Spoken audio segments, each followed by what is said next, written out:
I'm proud to be black. And I'm proud to be Donald Trump.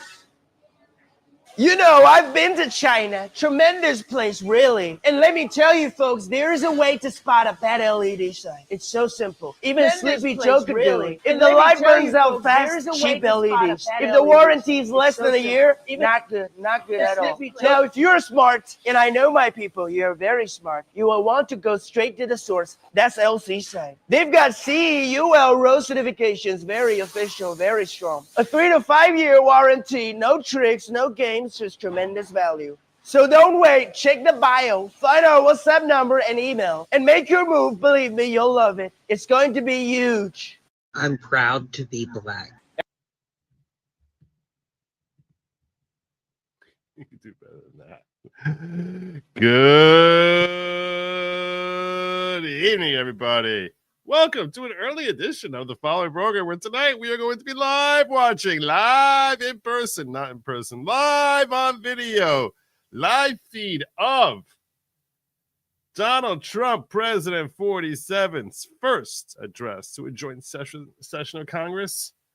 Lots of exciting things expected to be happening tonight. When he announced this, we have this up and down situation, a fluctuating type of situation going on with Zelensky and Ukraine.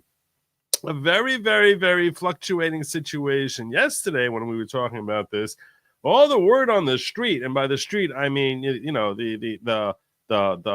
I guess you would call it the global marketplace of ideas, that all the word on the street was essentially we're getting out of NATO. We're getting out of NATO. We're out. We're gone. We're getting out. We're adios. That's what people were talking about. Today,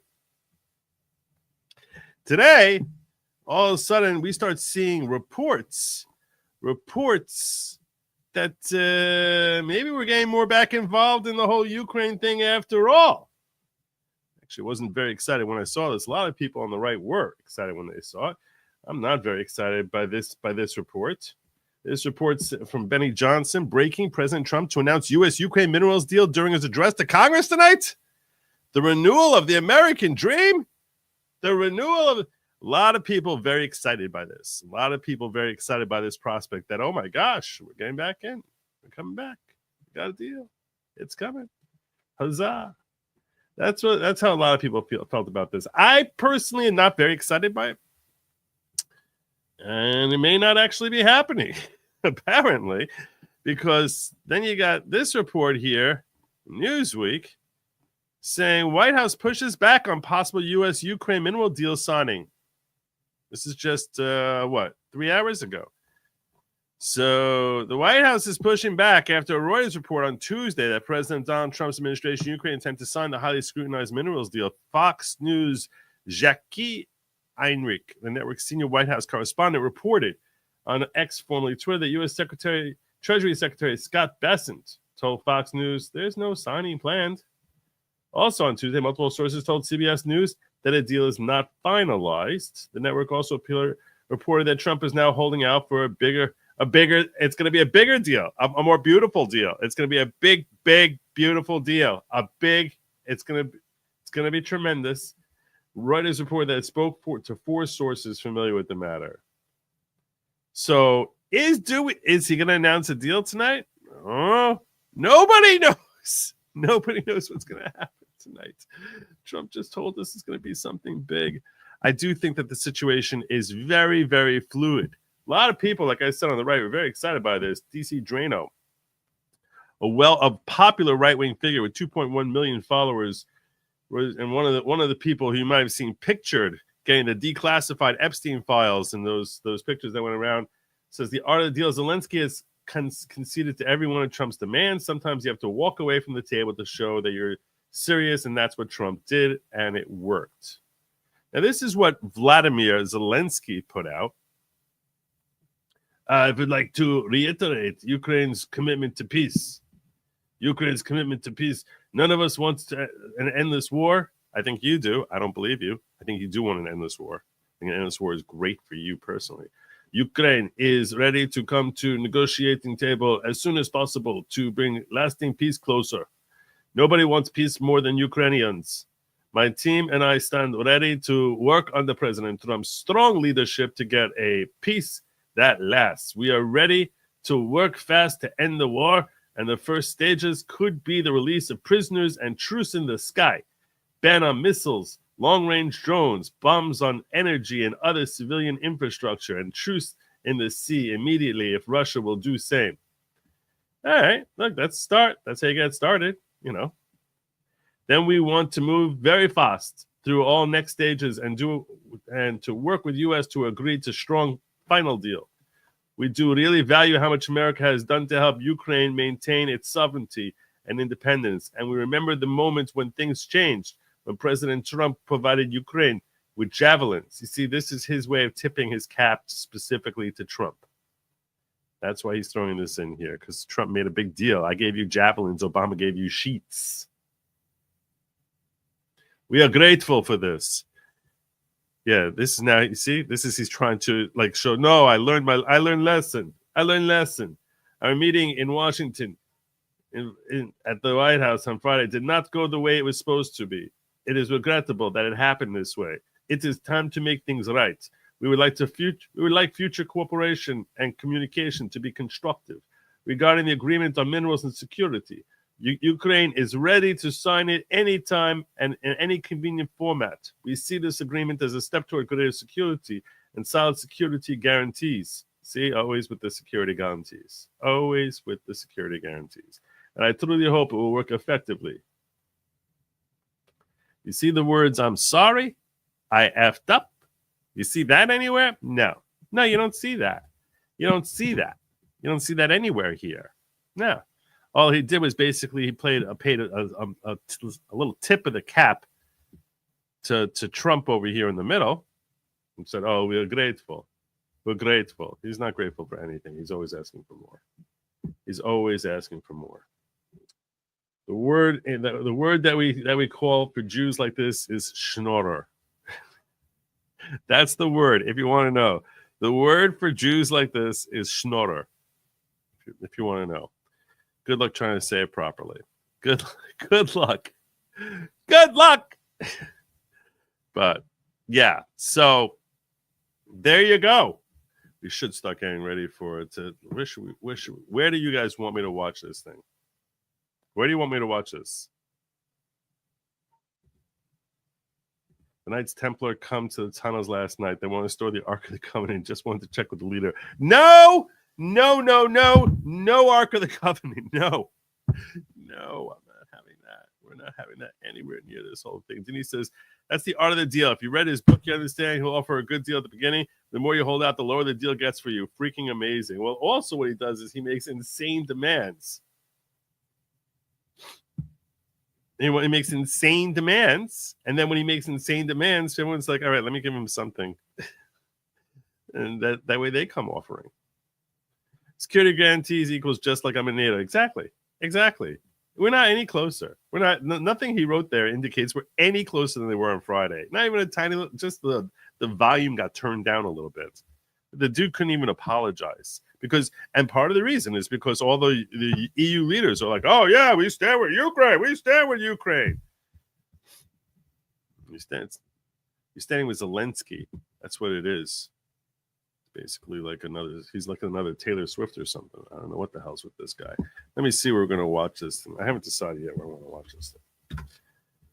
Let me see the suggestions you guys gave me. I'm not restreaming it.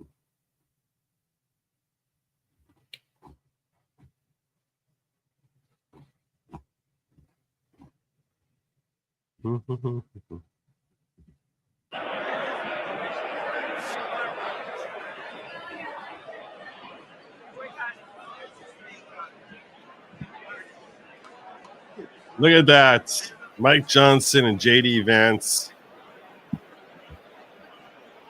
This is very exciting. Very exciting. J.D. getting his first joint session. At least as, VP. I'm sure he attended as senator.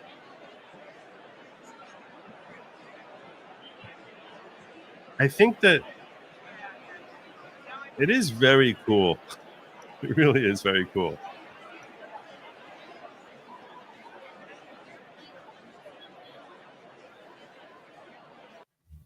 All right, so we'll leave that playing there.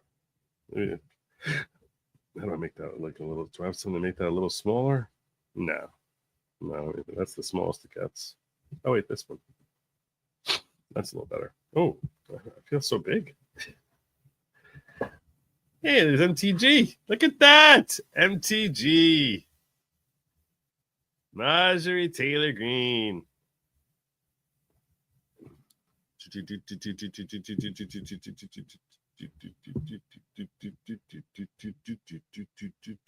They never start these things like the first 20 minutes. Sit and you wait, and you sit and you wait. Magno EWS. I don't know. What am I supposed to do with that, Lynn? Lynn, Magno News? Is that what you're saying? You don't need to pay again. I'm looking for what you said. Oh, right. Yeah, Nancy. No, this is great. Okay.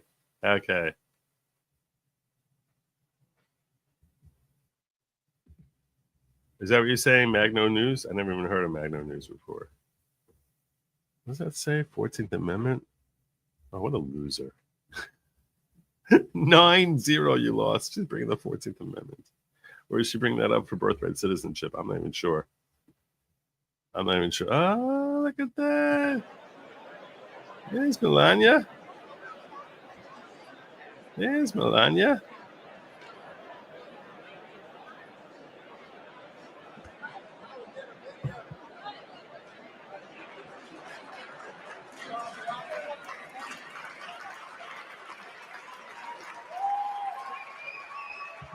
Amen.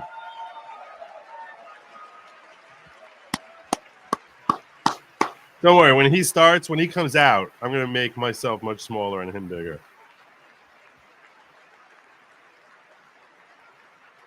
Yes, you think I should do it like this?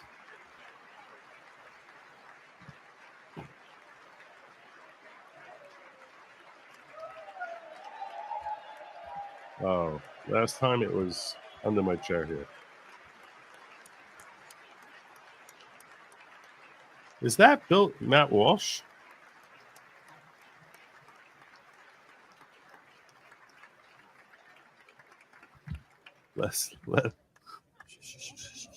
Here we go.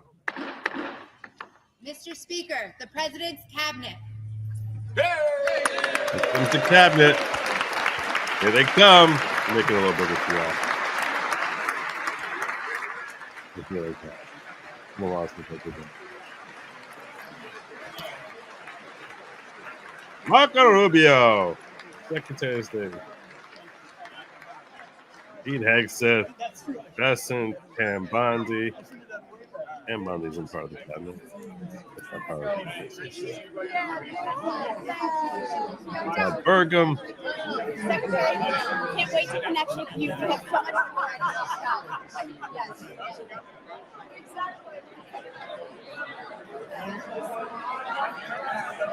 Shapiro's there too.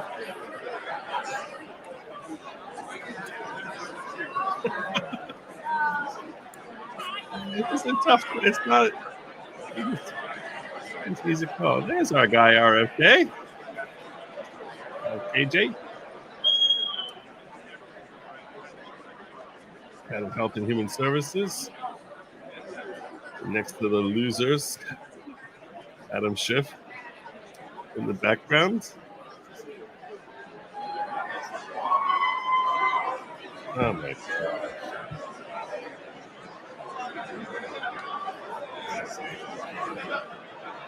Where I normally have it. Yeah, like this.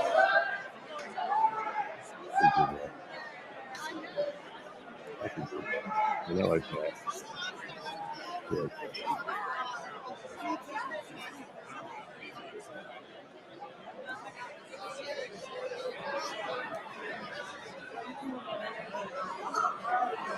Lee Zeldin, head of the EPA.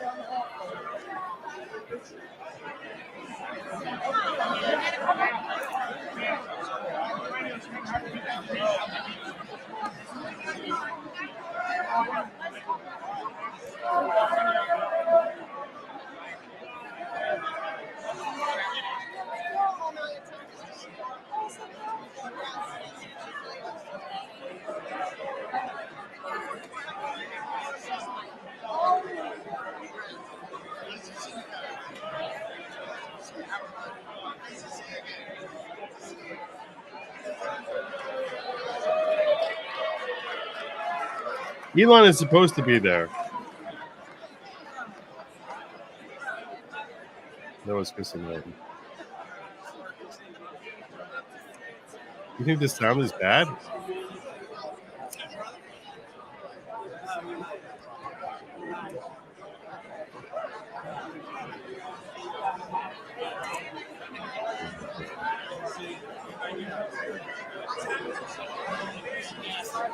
I have to tell you, it's so different. It's so different. I don't like how I'm blocking JD there. Let me move myself lower. That's not good height.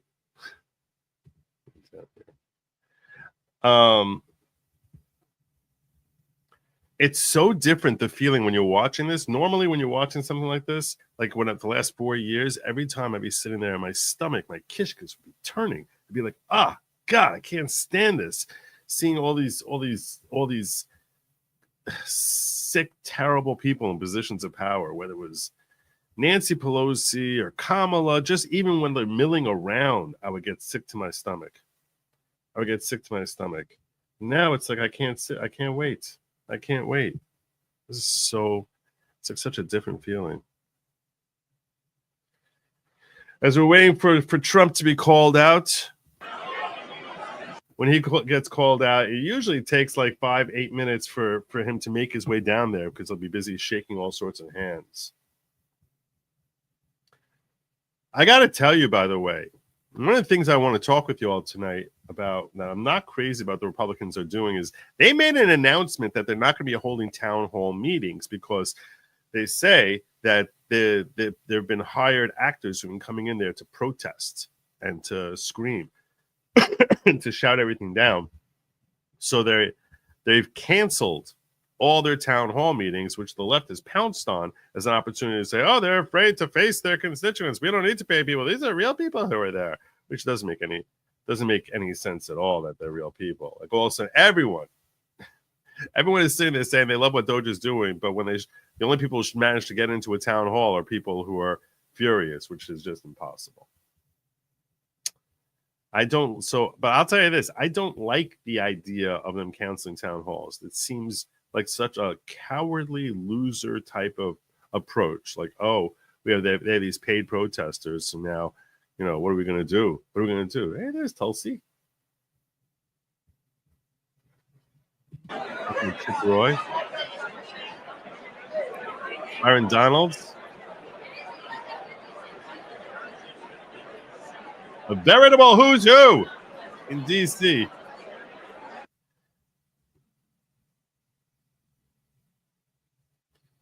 Look, you could say it's a waste of time. You can say that they're a waste of time. That's fine, but you can't cancel them. You can say you can stop scheduling them. But why? I don't know why I don't know what the hell the point is. You look like such losers. You can say let's not schedule them more.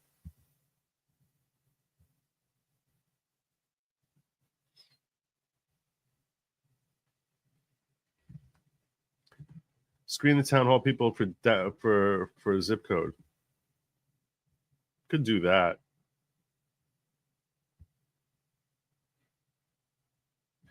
This to me makes the most sense.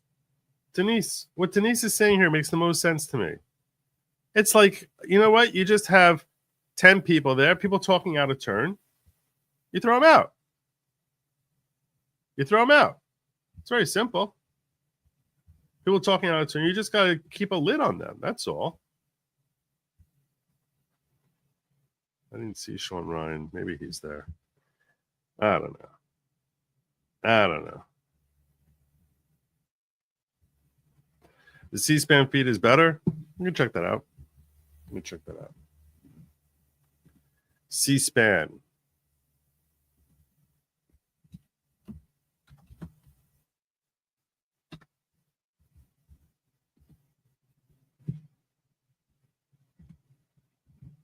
It's a little crisper, I think.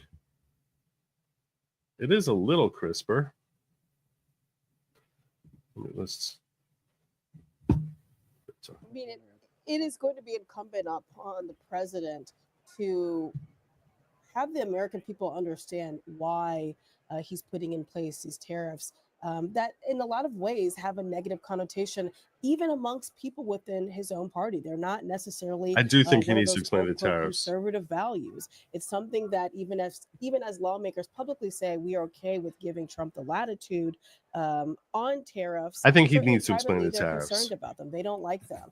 And so I think that he's going to have to explain why. Of course, he says that tariffs are his fourth favorite word in the dictionary. It used to be his first. I would be surprised if he does not repeat that again in an ad lib. But yeah, I think that tariffs are going to be a large part of this. For viewers who are seeing a State of the Union or a joint session for the first time, on your screen, the Republicans will be on the left and the Democrats will be on the right. So you can always tell what the applause lines are by which side stands up. And it gets pretty stark at times. It absolutely does. And I mean, another thing that I'm looking for, in addition to just some of the policy notes that I think it's pathetic that this place called is BLM just Plaza in DC. How the Democrats are going to approach things that they feel are a winner for them. Whether it's something if Trump does talk about tariffs, he does talk about like how great they are. We're seeing again, as Jasmine, the market does not like them. The Wall Street Journal editorial page doesn't like them. This is kind of across the board, and the economy over and over again came up as the number one issue people are worried about. But he's also going to go for some base issues, like transgender, issues. How is that going to be? How is that going to be? Stop talking. Here we go. Mr. Speaker, the President of the United States.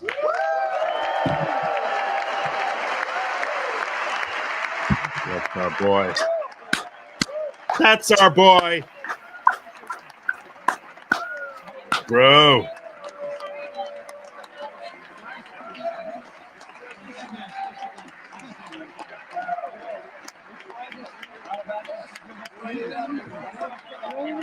$9:14 right now on the East Coast. Over under 9:23 for him starting the speed. Over under. Say it now. Over under. 9:20. Does he start by 9:23?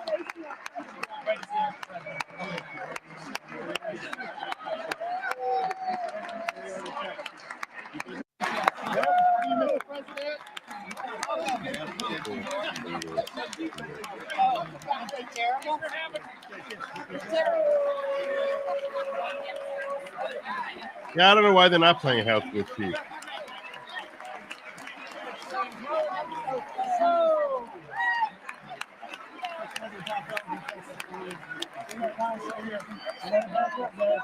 Yeah, Pam Bondi came in.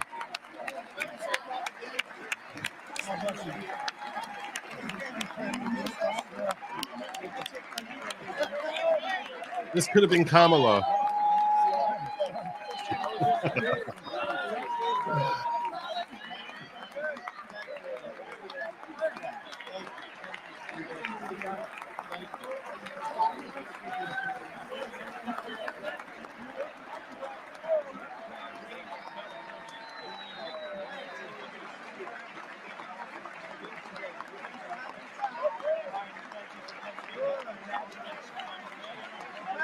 It does look good.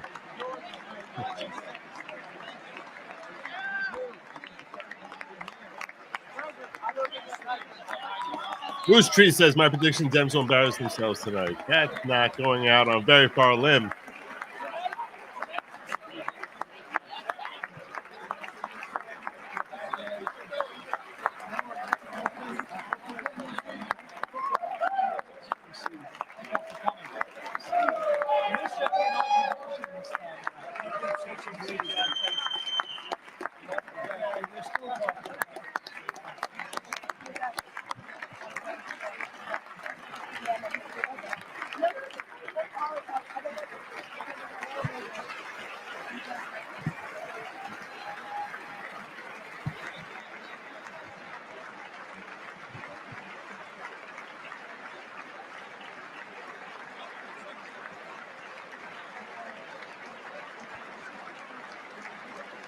I told you, this is going to go on for a long time.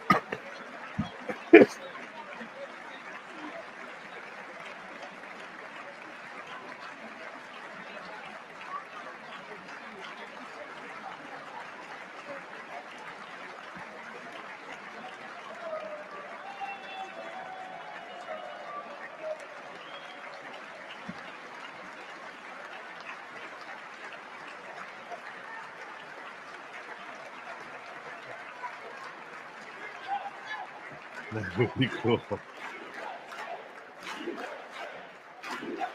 You know, Democrats are not saying that.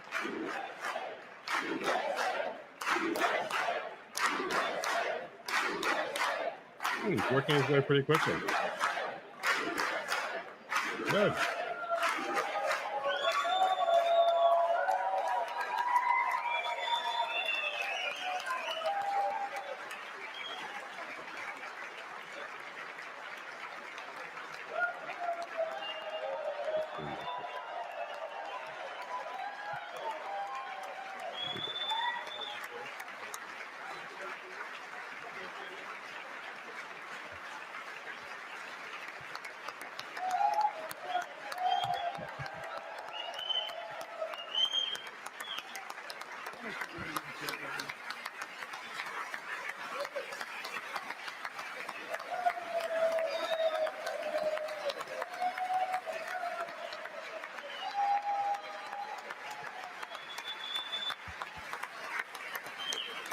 Yeah, he looks pretty good. Agree, Aaron.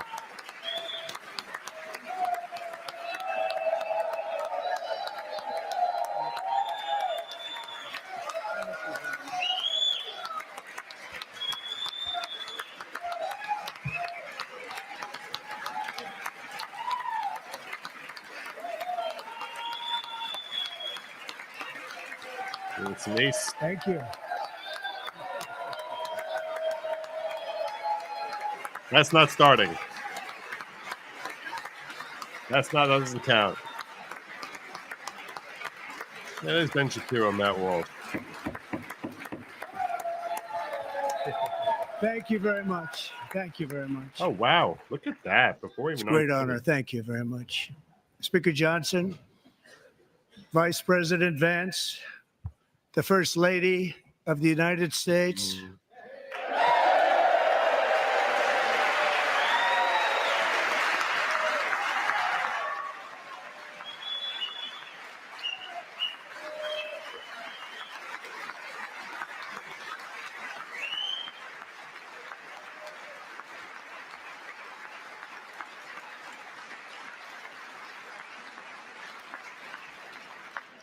Members of the United States Congress, thank you very much.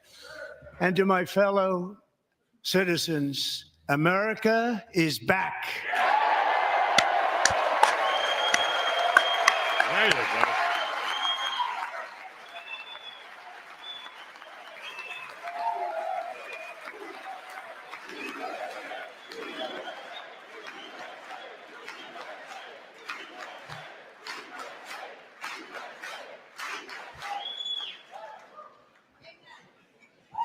6 weeks ago, I stood beneath the dome of this Capitol and proclaimed the dawn of the golden age of America. From that moment on, it has been nothing but swift and unrelenting action to usher in the greatest and most successful era in the history of our country. We have accomplished more in 43 days than most administrations accomplished in 4 years or 8 years. It's true. And we are just getting started.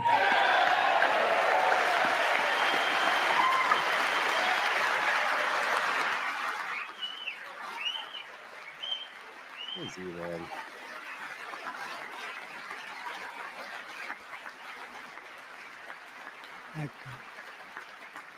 I return to this chamber tonight to report that America's momentum is back, our spirit is back, our pride is back, our confidence is back, and the American dream is surging bigger and better than ever before.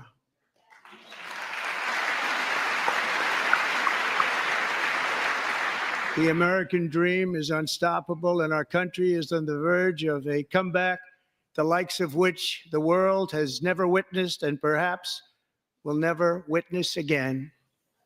There's never been anything like it. The presidential election of November 5th was a mandate like has not been seen in many decades. We won all 7 swing states, giving us an electoral college victory of 312 votes.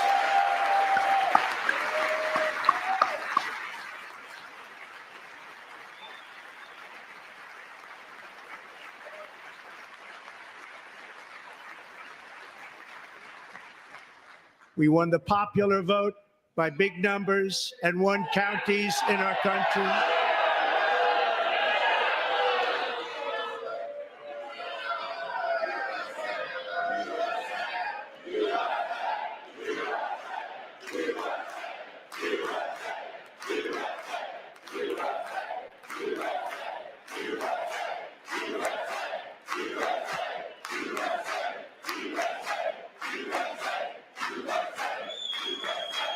And won counties in our country, 2,700 to 525. Let's go through the numbers.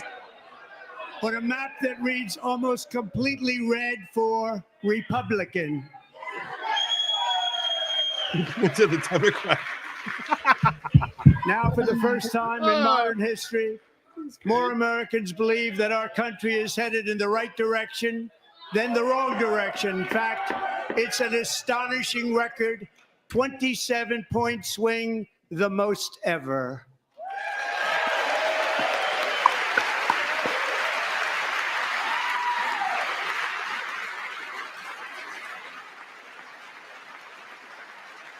Come on, man. Likewise, small business optimism saw its single largest one-month gain ever recorded, a 41-point jump. No, no. See, that's what Democrats are.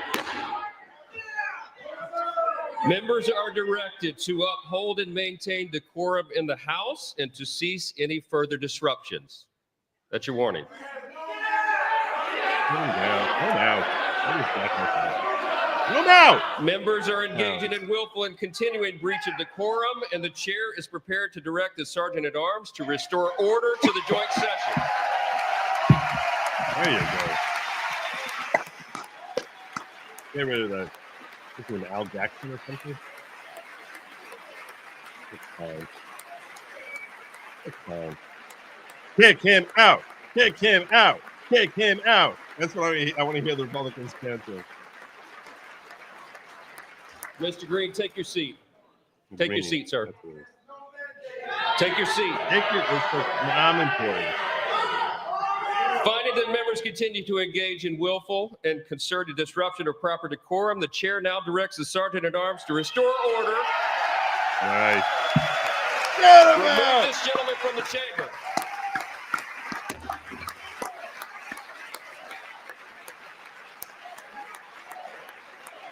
He just wants his stupid cronies to call me hero that he got thrown out for being a jerk. His children.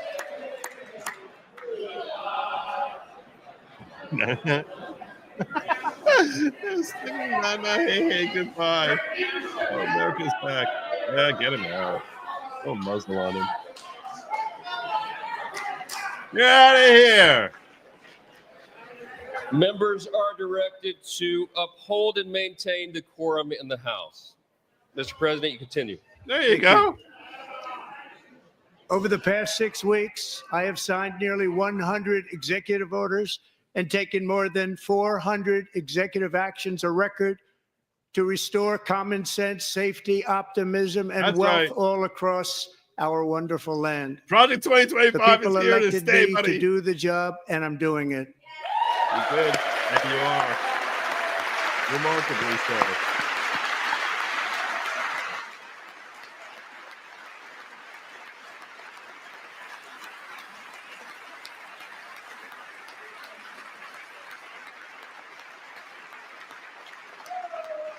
In fact, it has been stated by many that the first month of our presidency, it's our presidency, Nice.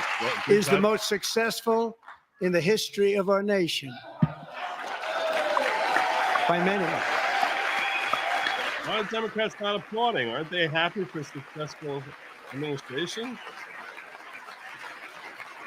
And what makes it even more impressive is that, do you know who number 2 is?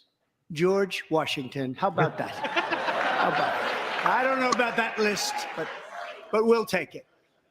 Within hours of taking the oath of office, I declared a national emergency on our southern border, and I deployed the U.S. military and Border Patrol to repel the invasion of our country. And what a job they've done. As a result, illegal border crossings last month were by far the lowest ever recorded, ever.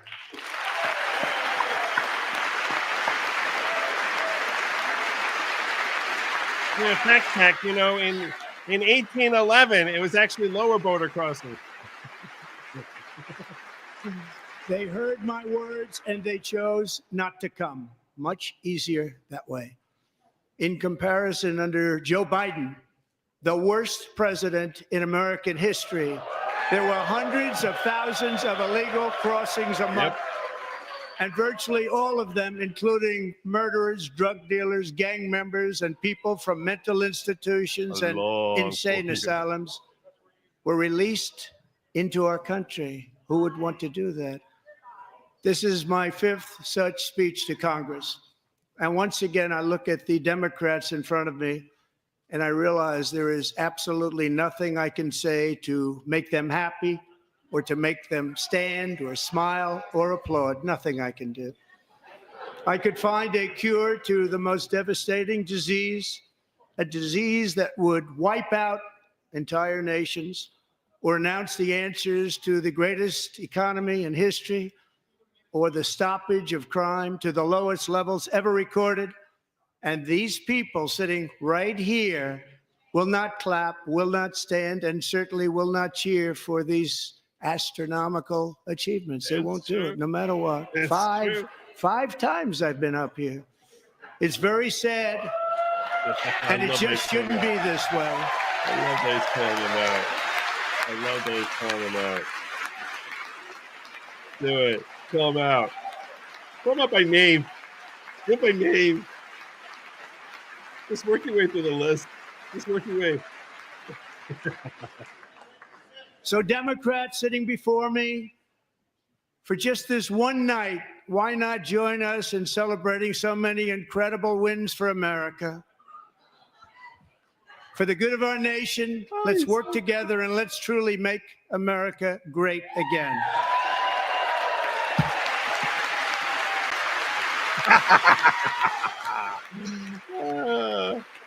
God.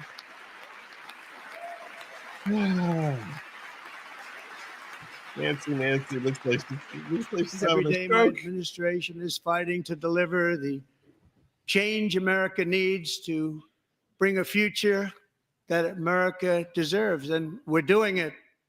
This is a time for big dreams and bold action. Upon taking office, I imposed an immediate freeze on all federal hiring, a freeze on all new federal regulations, and a freeze on all foreign aid.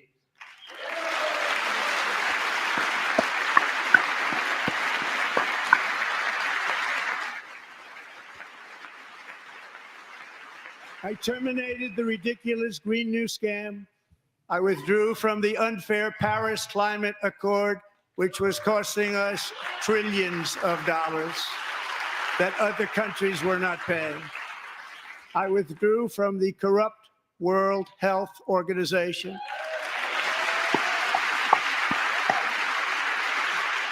And I also withdrew from the anti-American UN Human Rights Council. Beautiful. Now We it's ended all NATO. of Biden's environmental restrictions that were making our country far less safe and totally unaffordable. And importantly, we ended the last administration's insane electric vehicle mandate, saving our auto workers and companies from economic destruction. Jordan looks like he's really sick.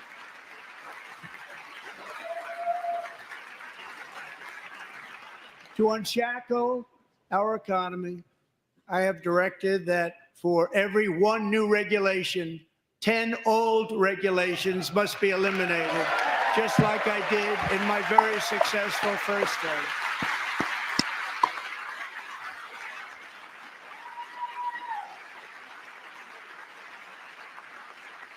And in that first term, we set records on ending unnecessary rules and regulations like no other president had done before. We ordered all federal workers to return to the office they will either show up for work in person or be removed from their job.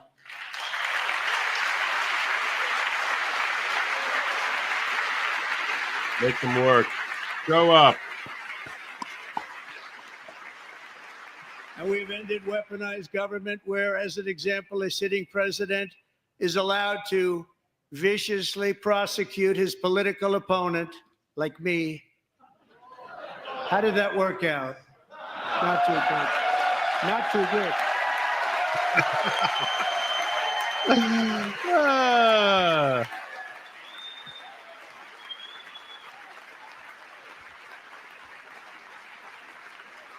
And I have stopped all government censorship and brought back free speech in America. It's back.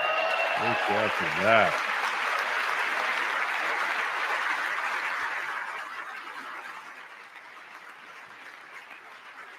And 2 days ago, I signed an order making English the official language of the United States of America.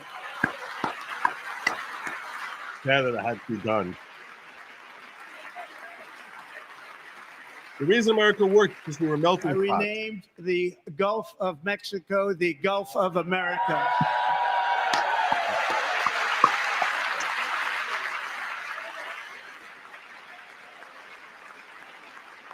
And likewise, I renamed, for a great president, William McKinley, Mount McKinley again.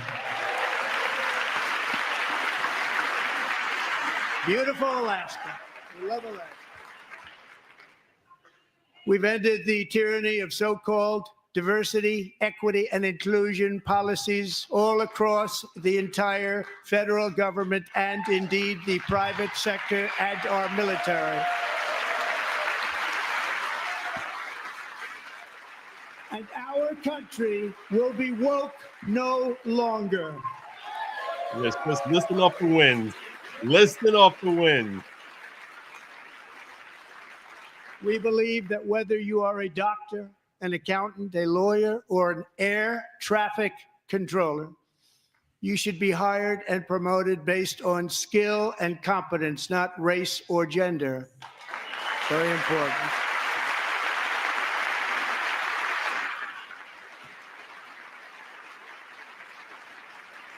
You should be hired based on merit.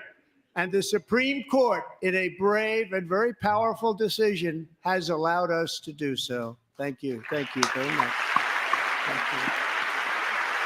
We never applaud. you. We have We always removed sit there the stoic. poison of critical race theory from our public schools, and I signed an order making it the official policy of the United States government that there are only two genders, male and female.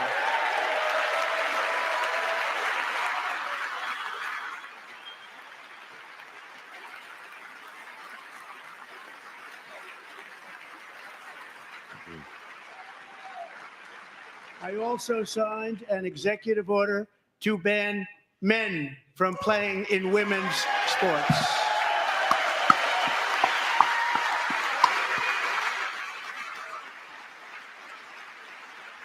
There we go. That's Riley Gaines there looking that 3 way. years ago, Peyton McNabb was an all-star high school athlete, one of the best, preparing for a future in college sports. But when her girls' volleyball match was invaded by a male, he smashed the ball so hard in Peyton's face, causing traumatic brain injury, partially paralyzing her right side and ending her athletic career. It was a shot like she's never seen before. She's never seen anything like it. Peyton is here tonight in the gallery, and Peyton, from now on, schools will kick the men off the girls' team, or they will lose all federal funding.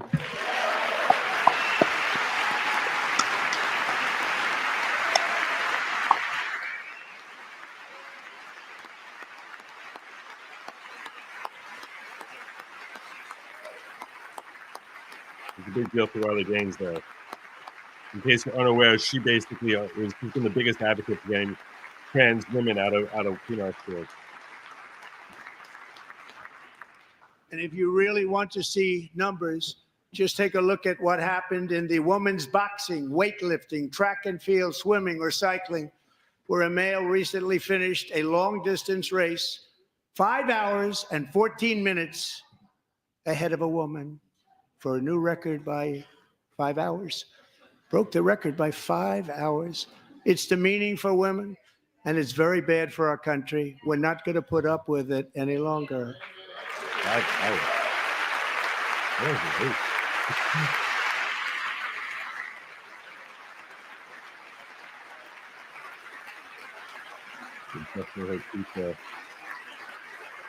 when she hears good news, What I've just described is only a small fraction of the common sense revolution that is now, because of us, sweeping the entire world.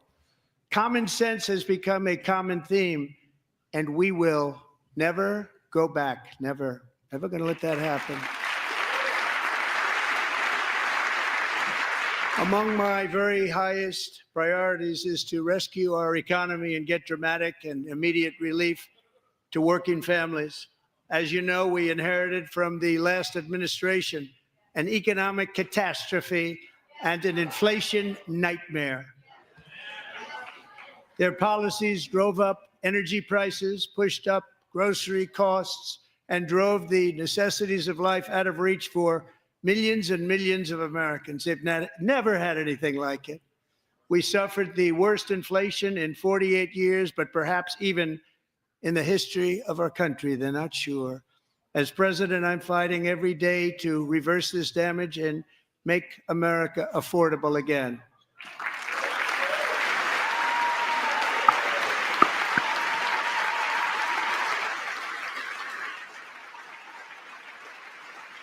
Democrats don't want America to be affordable. Joe Biden especially let the price of eggs get out of control. The egg price is out of control, and we're working hard to get it back down. Secretary, do a good job on that. You inherited a total mess from the previous administration. Do a good job.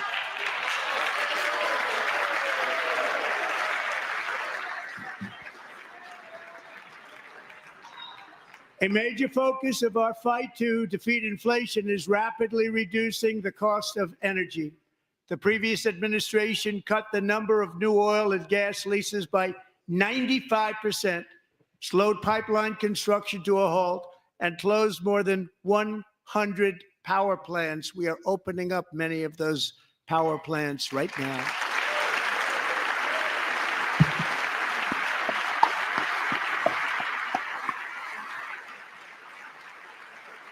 And frankly, we have never seen anything like it. That's why on my first day in office, I declared a national energy emergency. As you've heard me say many times, we have more liquid gold under our feet than any nation on earth, and by far. And now I fully authorize the most talented team ever assembled to go and get it. It's called Drill, Baby, Drill. There you go.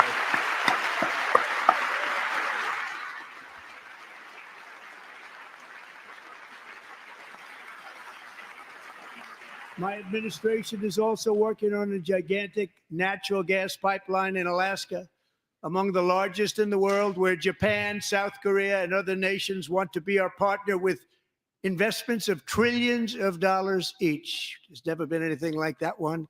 It will be truly spectacular. It's all set to go. The permitting is gotten. And later this week, I will also take historic action to dramatically expand production of critical minerals and rare earths here in the USA.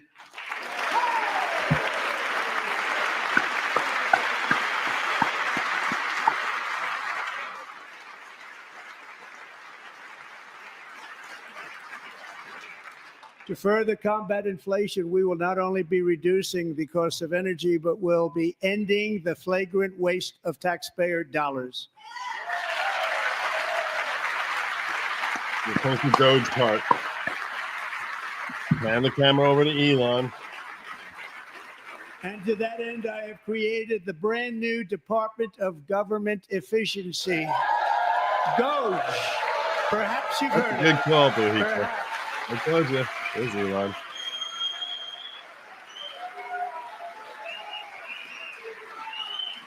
Which is headed by Elon Musk, who is in the gallery tonight.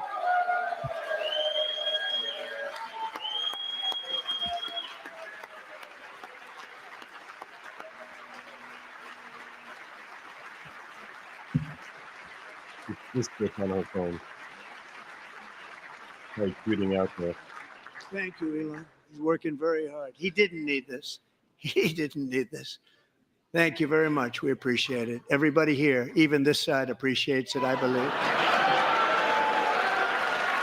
They just don't want to admit that. Just listen to some of the appalling waste we have already identified. $22 billion from HHS to provide free housing and cars for illegal aliens. $45 million for diversity, equity, and inclusion scholarships in Burma.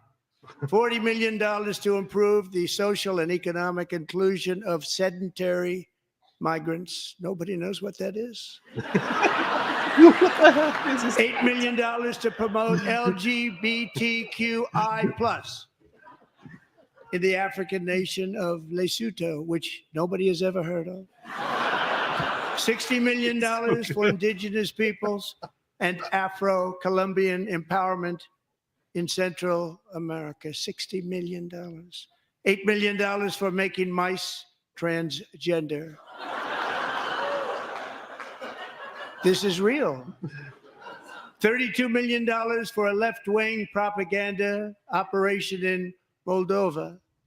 $10 million for male circumcision in Mozambique. $20 million for the Arab Sesame Street in the Middle East. It's a program. $20 million for a program.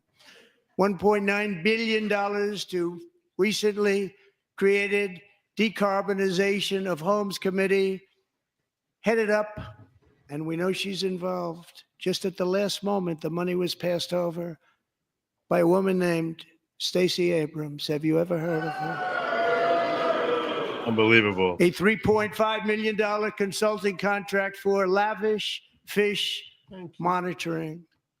$1.5 million for voter confidence in Liberia. $14 million for social cohesion in Mali. $59 million for illegal alien hotel rooms in New York City. He's a real estate developer. He's done very well. $250,000 to increase vegan local climate action innovation in Zambia. $42 million for social and behavior change in Uganda. $14 million for improving public procurement in Serbia. $47 million for improving learning outcomes in Asia. Asia's doing very well with learning. You know what we're doing. We should use it ourselves. And $101 million for DEI contracts at the Department of Education, the most ever paid, nothing even like it. Under the Trump administration, all of these scams, and they're far worse, but I didn't think it was appropriate to talk about them. They're so bad. Many more have been found out and exposed and swiftly terminated by a group of very intelligent, mostly young people, headed up by Elon, and we appreciate it. We found hundreds of billions of dollars of fraud.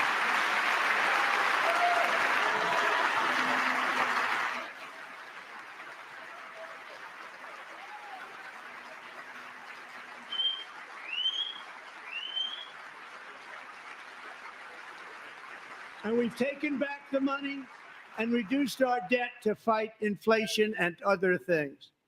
Taking back a lot of that money. We got it just in time. This is just the beginning. The Government Accountability Office, a federal government office, has estimated annual fraud of over $500 billion in our nation, and we are working very hard to stop it. We're going to.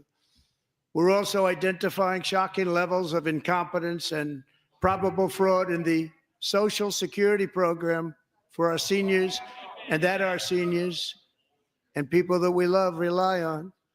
Believe it or not, government databases list 4.7 million Social Security members from people aged 100 to 109 years old. It lists 3.6 million people from ages 110 to 119. I don't know any of them. Unbelievable. I know some people that are rather elderly, but not quite that elderly. 3.47 million people from ages 120 to 129. 3.9 million people from ages 130 to 139. 3.5 million people from ages 140 to 149. And money is being paid to many of them. And we're searching right now. In fact, Pam, good luck. Good luck. You're going to find it. But a lot of money is paid out to people because it just keeps getting paid and nobody does. And it really hurts Social Security and hurts our country. 1.3 million people from ages 150 to 159, and over 130,000 people, according to the Social Security databases, are age over 160 years old. 130,000. We have a healthier country than I thought, Bobby.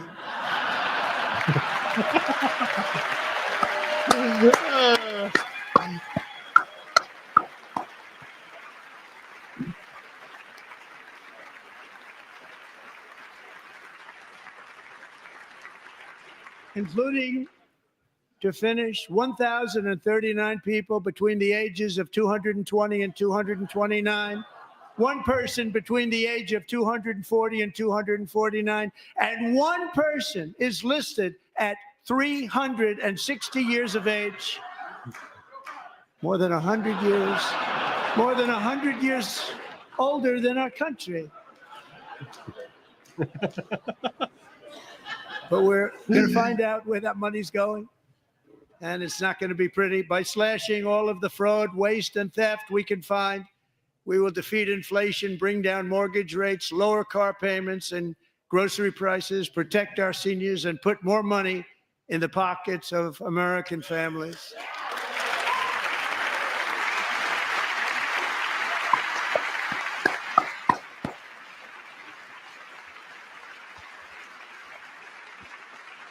He's got some zingers tonight. He's got some real And zingers. today, interest rates took a beautiful drop, big, beautiful drop. It's about time. And in the near future, I want to do what has not been done in 24 years, balance the federal budget. We're going to balance it. Finally.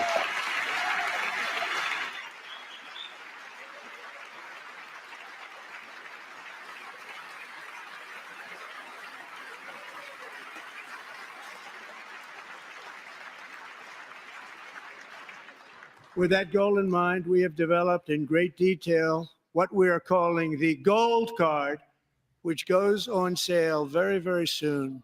For $5 million, we will allow the most successful job-creating people from all over the world to buy a path to U.S. citizenship. It's like the green card, but better and more sophisticated. And these people will have to pay tax in our country. They won't have to pay tax from where they came. The money that they've made, you wouldn't want to do that, but they have to pay tax, create jobs. They'll also be taking people out of colleges and paying for them so that we can keep them in our country instead of having them being forced out.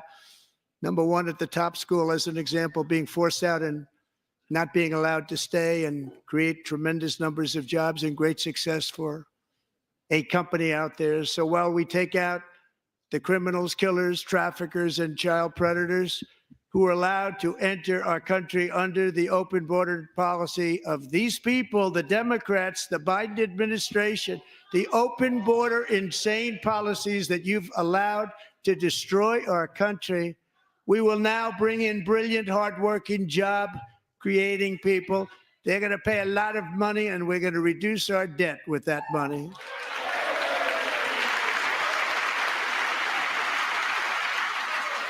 I don't think we're going to get a million of them. I don't think it's going to happen.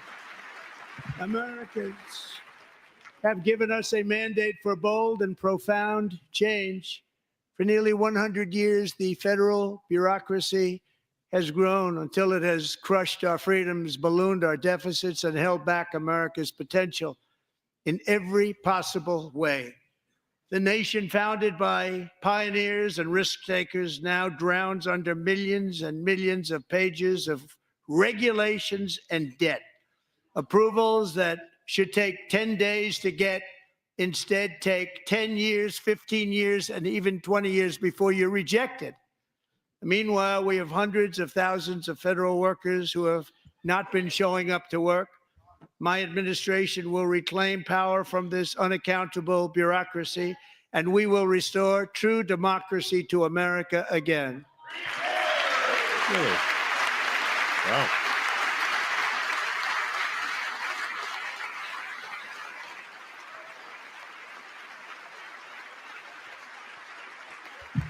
And any federal bureaucrat who resists this change will be removed from office immediately. Because we are draining the swamp. It's very simple. And the days of rule by unelected bureaucrats are over. Here on that one.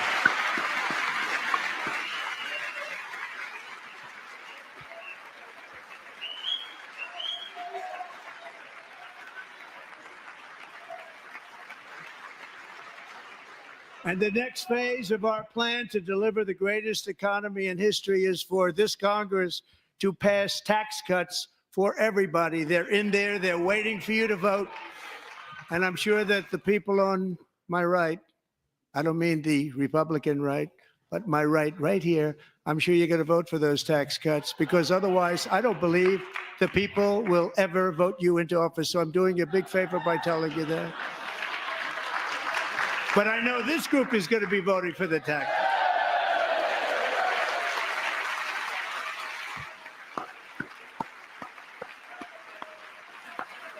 Hey, this is how you get Congress to do what you want. This is how you do it. Thank you. It's a very, very big part of our plan. We had tremendous success in our first term with it. A very big part of our plan. We're seeking permanent income tax cuts all across the board. And to get urgently needed relief to Americans hit especially hard by inflation, I'm calling for no tax on tips, no tax on overtime, and no tax on Social Security benefits for our great seniors.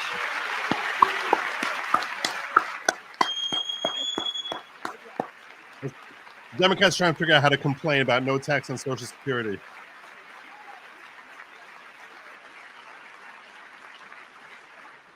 And I also want to make interest payments on car loans tax deductible, but only if the car is made in America.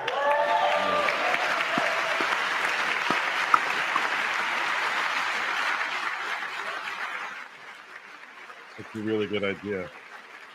And by the way, we're going to have growth in the auto industry like nobody's ever seen. Plants are opening up all over the place. Deals are being made.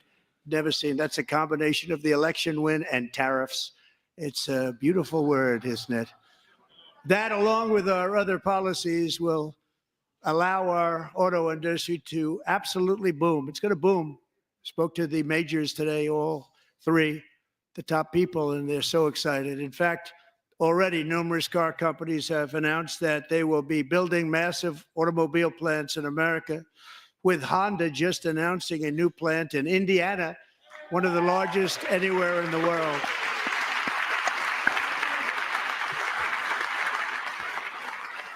We're still miserable. We're still miserable.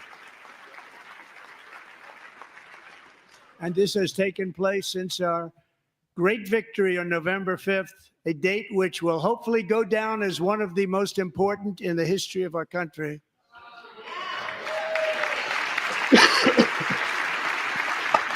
In addition, as part of our tax cuts, we want to cut taxes on domestic production and all manufacturing.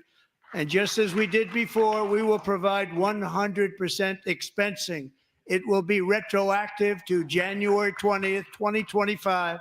And it was one of the main reasons why our tax cuts were so successful in our first term, giving us the most successful economy in the history of our country. First term. We had a great first term.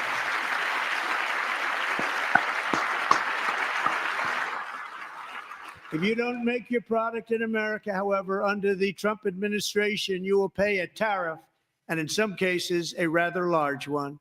Other countries have used tariffs against us for decades, and now it's our turn to start using them against those other countries. On average, the European Union, China, Brazil, India, Mexico, and Canada, have you heard of them? And countless other nations charge us tremendously higher tariffs than we charge them. It's very unfair. India charges us auto tariffs higher than 100%. Unbelievable. China's average tariff on our products is twice what we charge them. And South Korea's average tariff is 4 times higher. Think of that, 4 times higher. And we give so much help militarily and in so many other ways to South Korea. But that's what happens. This is happening by friend and foe. Call them out. This system is not fair to the United States and never was. And so on April 2nd, I wanted to make it April 1st, but I didn't want to be accused of April Fool's Day. That's not, just one day cost us a lot of money. But we're going to do it in April. I'm a very superstitious person. April 2nd, reciprocal tariffs kick in. And whatever they tariff us, other countries, we will tariff them. That's reciprocal, back and forth. Whatever they tax us, we're right back. We will tax them. Give it right back. If they do non-monetary tariffs to keep us out of their market, then we will do non-monetary barriers to keep them out of our market. There's a lot of that, too. They don't even allow us in their market. We will take in trillions and trillions of dollars and create jobs like we have never seen before. I did it with China, and I did it with others, and the Biden administration couldn't do anything about it because there was so much money they couldn't do anything about it. We have been ripped off for decades by nearly every country on earth, and we will not let that happen any longer.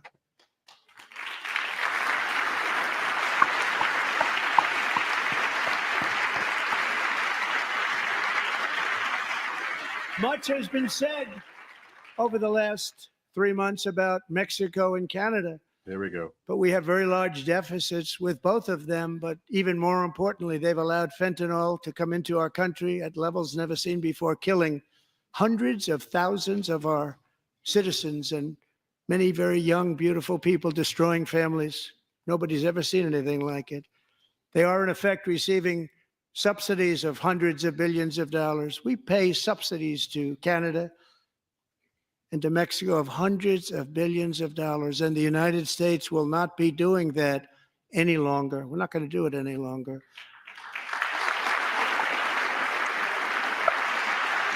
Thanks to our America First policies we're putting into place, we have had $1.7 trillion of new investment in America in just the past few weeks.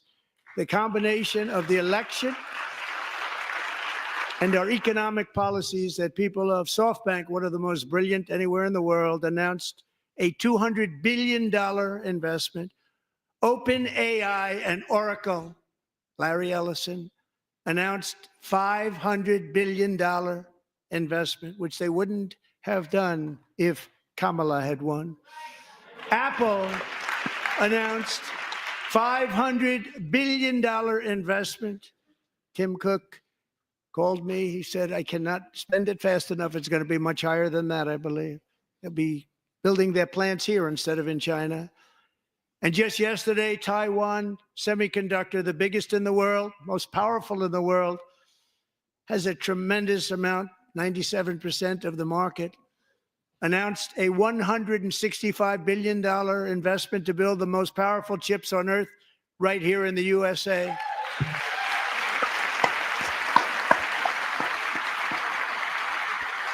There you go. There you go. We have And we're become not giving them independent. any money. Your CHIPS Taiwan. Act is a horrible, horrible thing. We give hundreds of billions of dollars, and it doesn't mean a thing. They take our money and they don't spend it. All that meant to them, we're giving them no money. All that was important to them was they didn't want to pay the tariffs, so they came and they're building, and many other companies are coming. We don't have to give them money. We just want to protect our businesses and our people, and they will come because they won't have to pay tariffs if they build in America. So it's very amazing. You should get rid of the CHIP Act, and whatever's left over, Mr. Speaker, you should use it to reduce debt or any other reason you want to.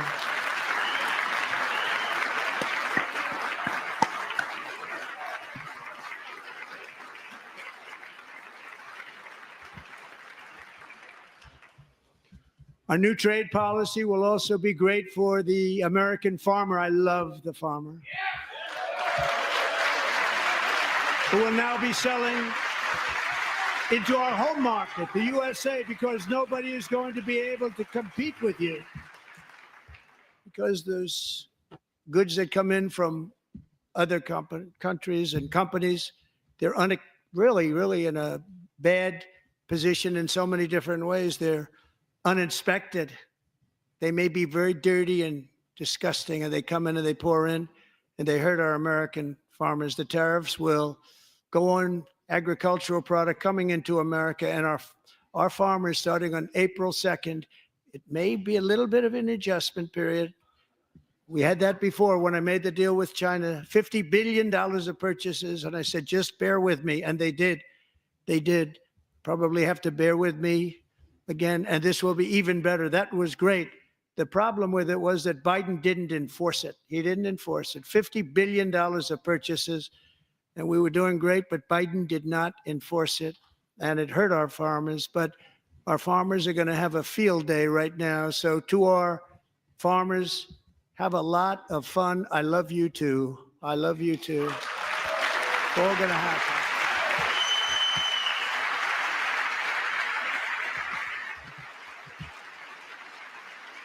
And I have also imposed a 25% tariff on foreign aluminum, copper, lumber, and steel, because if we don't have, as an example, steel and lots of other things, we don't have a military, and frankly, we just won't have a country very long.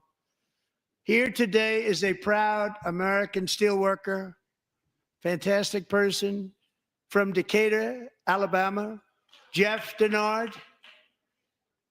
Has been working at the same steel plant for 27 years in a job that has allowed him to serve as the captain of his local volunteer fire department, raised 7 children with his beautiful wife, Nicole, and over the years provide a loving home for more than 40 foster children. Wow. So great, Jeff. Wow. He's dope. Thank you, Jeff. Thank you, Jeff.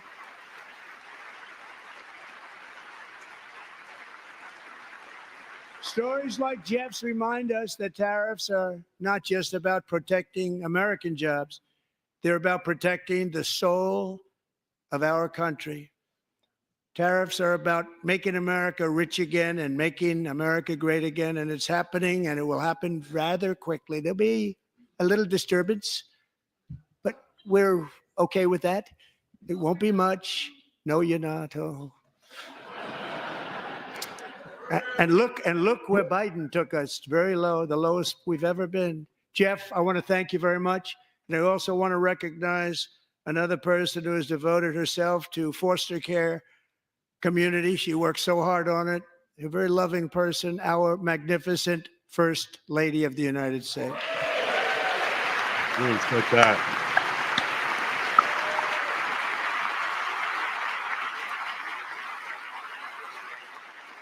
Really like that. In case you were surprised. Melania's work has yielded incredible results, helping prepare our nation's future leaders as they enter the workforce. Our First Lady is joined by 2 impressive young women, very impressive. Haley Ferguson, who benefited from the First Lady's Fostering the Future initiative, and is poised to complete her education and become a teacher. And Elliston Berry, who became a victim of an illicit deepfake image produced by a peer. With Elliston's help, the Senate just passed the Take It Down Act, and this is so important. Thank you very much, Wow. John. John Thune, thank you. Stand up, John. Thank you, John. I think it's probably to remove. Thank you all very much. I'm trying to look at the Take It Down Act now. Thank you. And thank you to John Thune and the Senate. Great job. To criminalize the publication of such images online is terrible, terrible thing. And once it passes the House, I look forward to signing that bill into law. Thank you. And I'm going to use that bill for myself, too, if you don't mind. Because nobody gets treated worse than I do online. Nobody. That's great. Thank you very much to the Senate. Thank you. But if we truly care about protecting Americans' children, no step is more crucial than securing America's borders. Over the past 4 years, 21 million people poured into the United States. Many of them were murderers, human traffickers, gang members, and other criminals from the streets of dangerous cities all throughout the world. Because of Joe Biden's insane and very dangerous open border policies, they are now strongly embedded in our country, but we are getting them out and getting them out fast.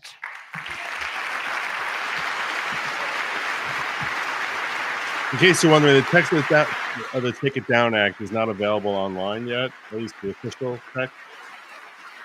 But it is to remove deep fakes that are pornographic. Christy, I want to thank you and Paul of Border Patrol. I want to thank you. What a job they've all done. Everybody, Border Patrol, ICE, law enforcement in general is incredible. We have to take care of our law enforcement. Have to. Mm-hmm. Last year,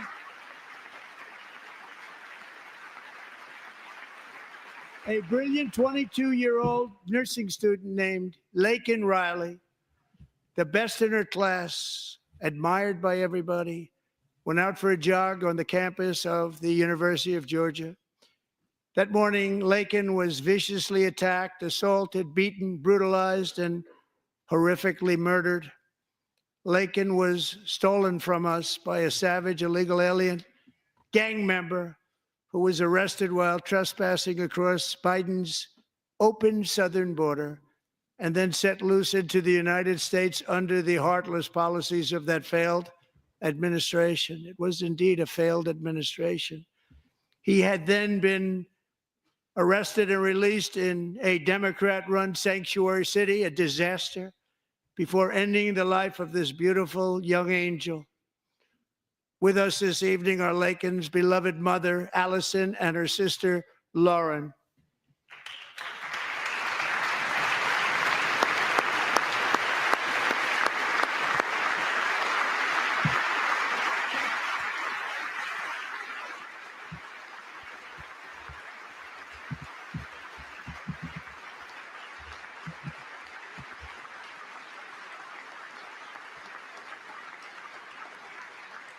Last year, I told Laken's grieving parents that we would ensure their daughter would not have died in vain. That's why the very first bill I signed into law as your 47th president mandates the detention of all dangerous criminal aliens who threaten public safety. It's a very strong, powerful act.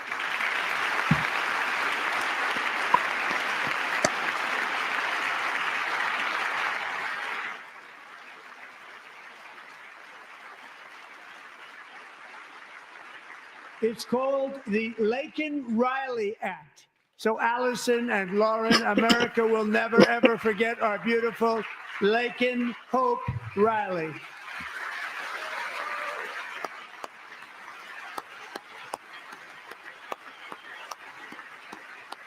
Yeah.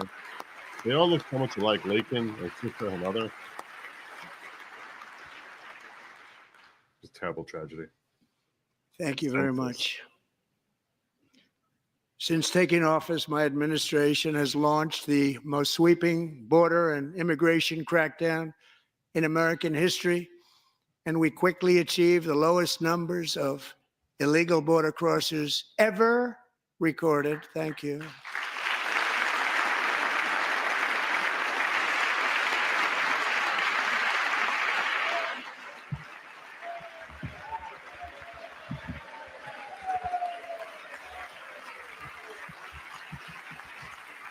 The media and our friends in the Democrat Party kept saying we needed new legislation. We must have legislation to secure the border.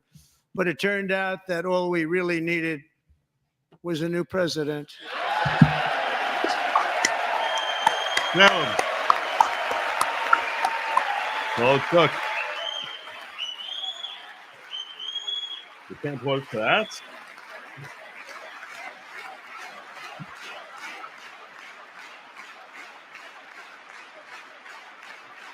They all look like they're eating lemons. Joe Biden didn't just open our borders, he flew illegal aliens over them to overwhelm our schools, hospitals, and communities throughout the country. Entire towns like Aurora, Colorado, and Springfield, Ohio, buckled under the weight of the migrant occupation and corruption like nobody's ever seen before. Beautiful towns destroyed. Now, just as I promised in my inaugural address, we are achieving the great liberation of America.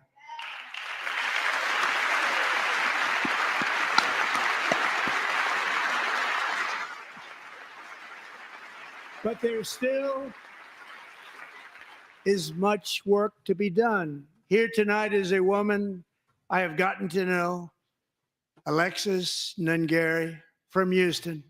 Wonderful woman. Last June, Alexis's 12-year-old daughter, her precious Jocelyn, walked to a nearby convenience store.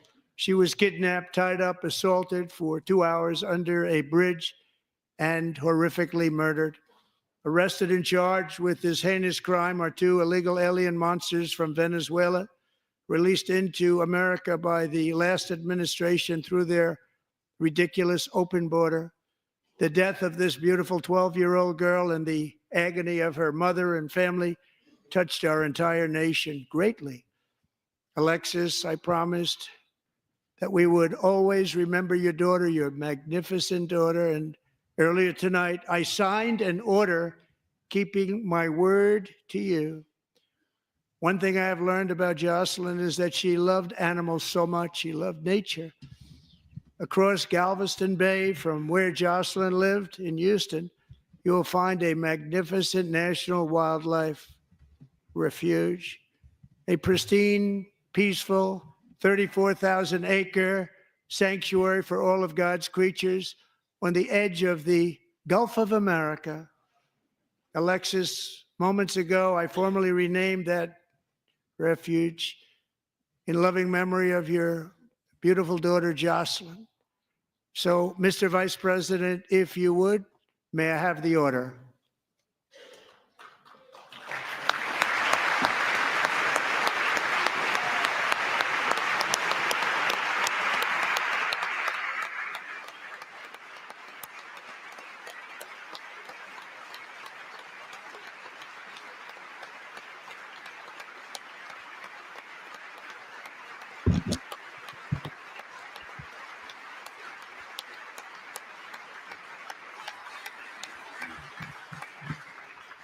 Thank you very much. All 3 savages charged with Jocelyn and Lakin's murders were members of the Venezuelan prison gang, the toughest gang, they say, in the world, known as Tren de Aragua. 2 weeks ago, I officially designated this gang, along with MS-13 and the bloodthirsty Mexican drug cartels, as foreign terrorist organizations. He's reminding America he's not just a great man, he's a very good man.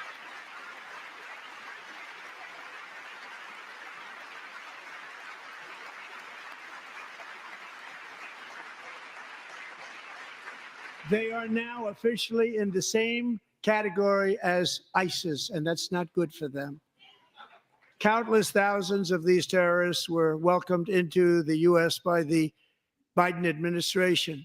But now every last one will be rounded up and forcibly removed from our country, or, if they're too dangerous, put in jails, standing trial in this country, because we don't want them to come back ever. With us this evening is a warrior on the front lines of that battle, Border Patrol Agent Roberto Ortiz. Great guy.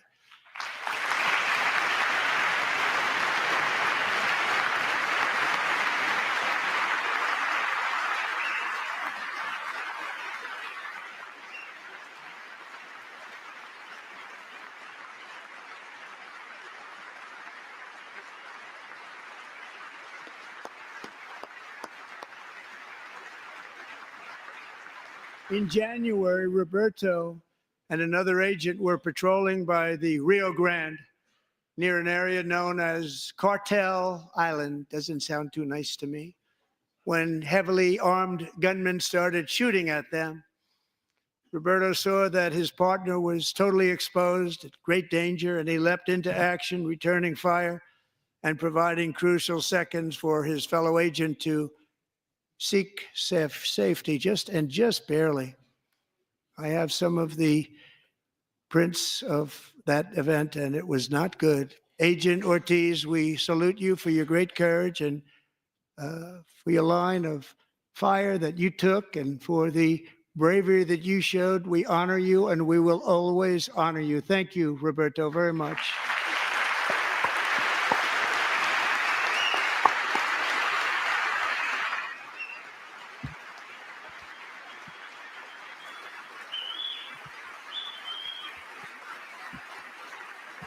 Thank you, Roberto.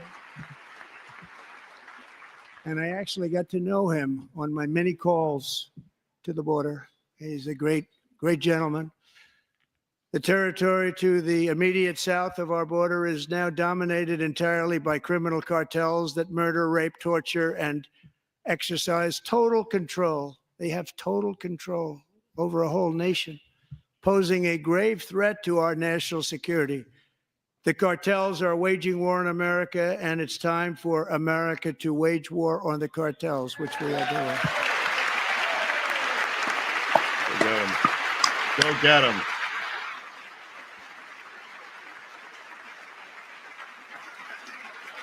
Five nights ago, Mexican authorities, because of our tariff policies being imposed on them, think of this, handed over to us 29 of the biggest cartel leaders in their country. That has never happened before. They want to make us happy. First time ever. But we need Mexico and Canada to do much more than they've done, and they have to stop the fentanyl and drugs pouring into the USA. They're going to stop it. I have sent Congress a detailed funding request laying out exactly how we will eliminate these threats to protect our homeland and complete the largest deportation operation in American history, larger even than current record holder President Dwight D. Eisenhower, a moderate man, but someone who believed very strongly in borders. Americans expect Congress to send me this funding without delay so I can sign it into law. So, Mr. Speaker, John Thune, both of you, I hope you're going to be able to do that, Mr. Speaker. Thank you. Mr. Leader, thank you. Thank you very much. And let's get it to me. I'll sign it so fast, you won't even believe it.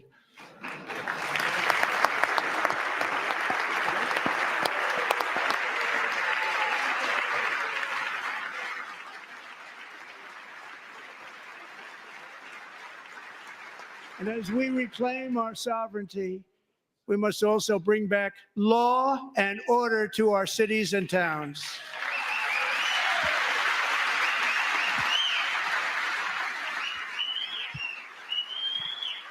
In recent years, our justice system has been turned upside down by radical left lunatics. Many jurisdictions virtually ceased enforcing the law against dangerous repeat offenders while weaponizing law enforcement against political opponents like me. My administration has acted swiftly and decisively to restore fair, equal, and impartial justice under the constitutional rule of law, starting at the FBI and the DOJ. Pam, good luck. Cash, wherever you may be, good luck. Good luck. Pam Bondi, good luck. So important. Going to do a great job. Cash, thank you. Thank you, Cash. Release the Epstein files.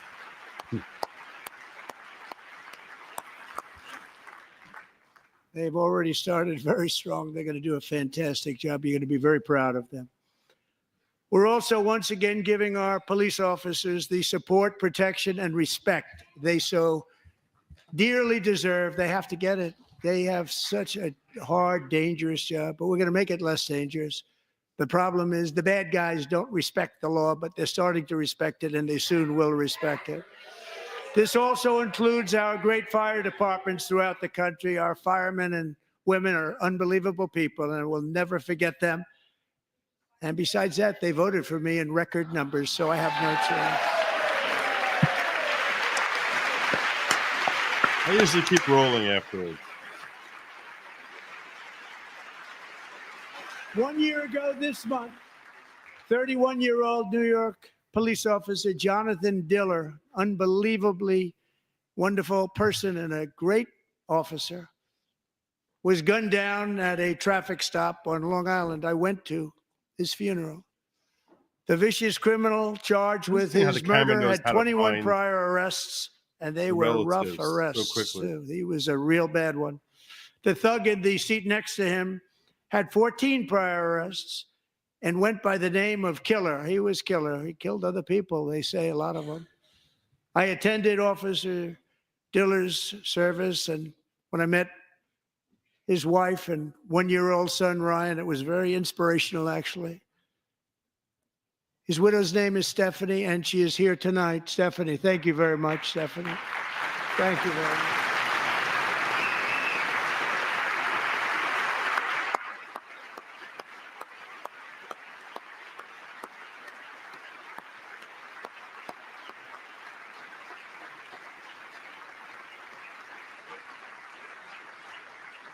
Stephanie, we're going to make sure that Ryan knows his dad was a true hero, New York's finest, and we're going to get these cold-blooded killers and repeat offenders off our streets, so we're going to do it fast.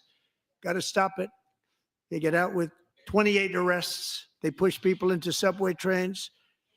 They hit people over the head, back of the head with baseball bats. We got to get them out of here. I've already signed an executive order requiring a mandatory death penalty for anyone who murders a police officer. And tonight I'm asking Congress to pass that policy into permanent law.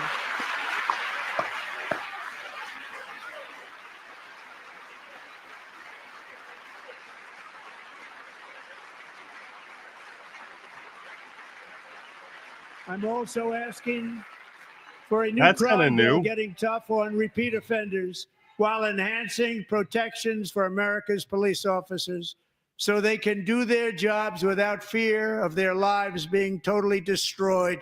They don't want to be killed. We're not going to let them be killed. Joining us in the gallery tonight is a young man who truly loves our police. His name is DJ Daniel. He is 13 years old, and he has always dreamed of becoming a police officer. Look at that. Look at that. A little heart emoji up there.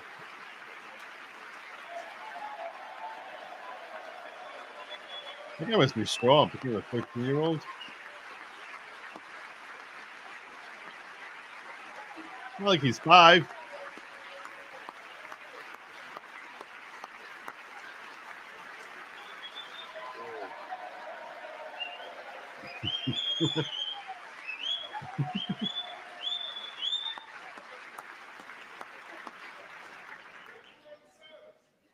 But in 2018, DJ was diagnosed with brain cancer.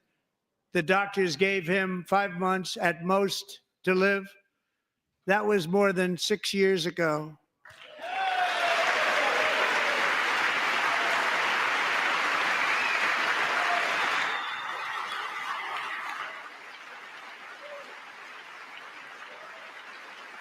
We can't applaud a 13-year-old black kid. What the hell's wrong with the left? What the hell is wrong with you?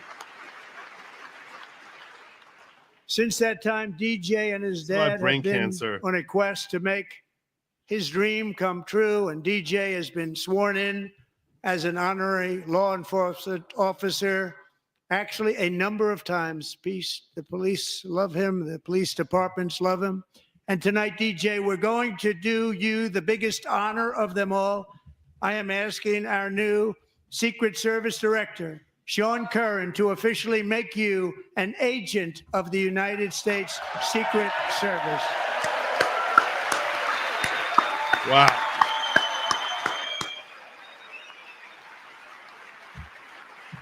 Probably do a much better job than that woman in Butler.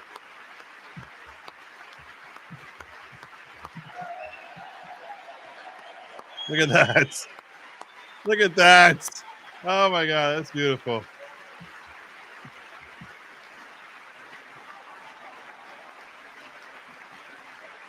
Left can't even applaud that. Left can't even applaud that. That's beautiful.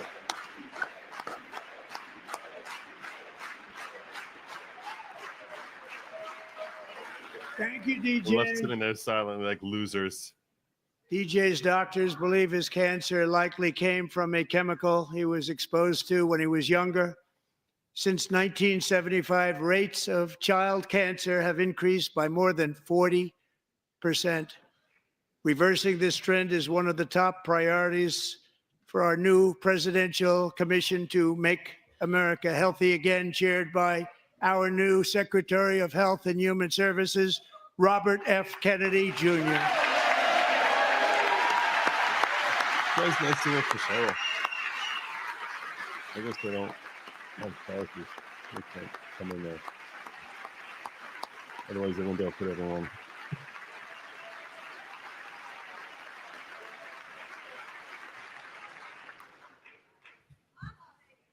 With the name Kennedy, you would have thought everybody over here would have been cheering.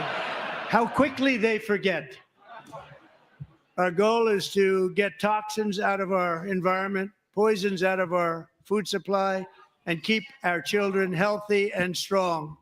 As an example, not long ago, and you can't even believe these numbers, 1 in 10,000 children had autism, 1 in 10,000.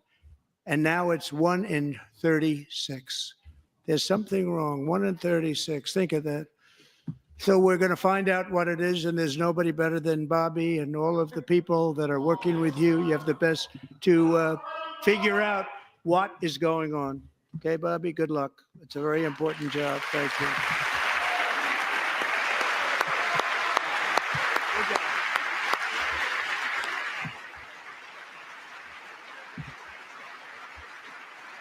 Again, Bobby. Thank you. My administration is also working to protect our children from toxic ideologies in our schools. A few years ago, January Littlejohn and her husband discovered that their daughter's school had secretly socially transitioned their 13-year-old little girl. Teachers and administrators conspired to deceive January and her husband while encouraging her daughter to use a new name and pronouns.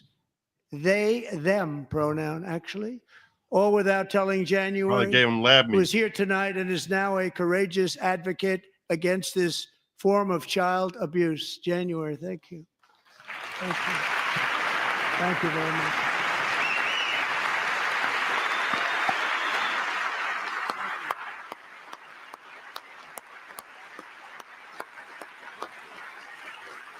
Monster.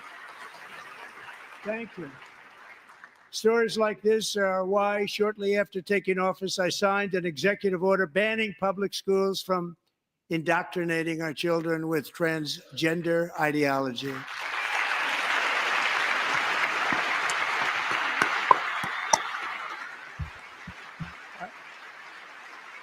I also signed an order to cut off all taxpayer funding to any institution that engages in the sexual mutilation of our youth.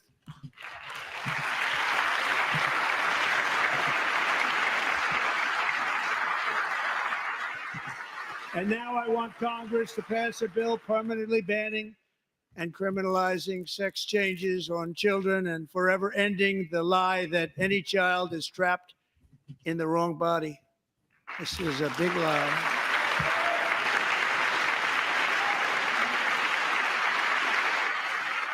And our message to every child in America is that you are perfect exactly the way God made you.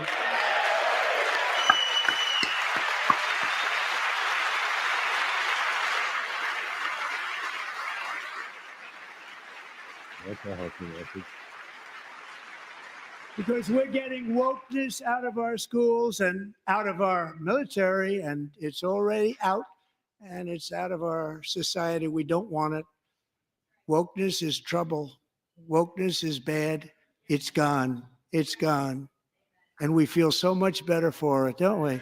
Don't we feel better? Our service members won't be activists and ideologues. They will be fighters and warriors. They will fight for our country. And Pete, congratulations. Secretary of Defense, congratulations.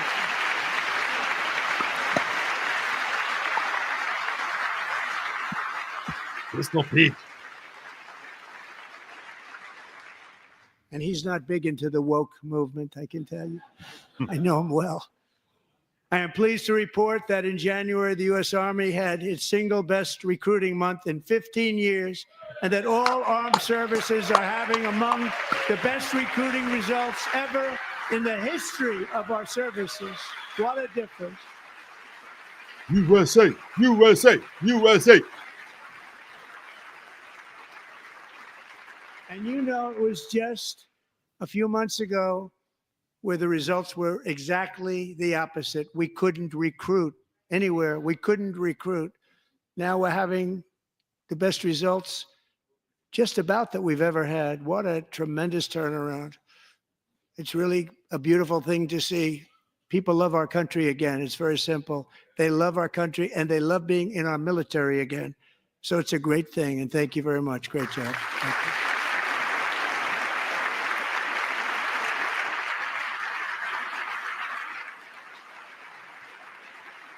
We're joined tonight by a young man, Jason Hartley, who knows the weight of that call of duty.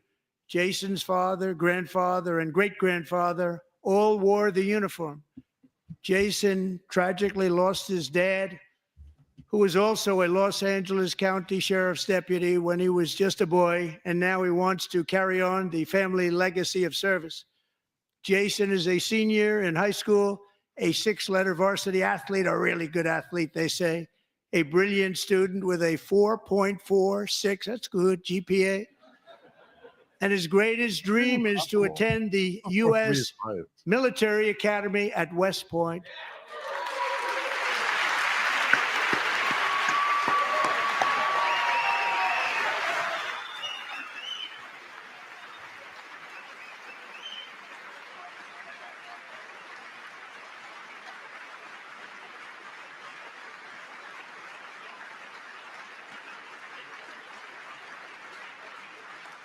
And Jason, that's a very big deal getting in. That's a hard one to get into. But I'm pleased to inform you that your application has been accepted. You will soon be joining the Corps of Cadets.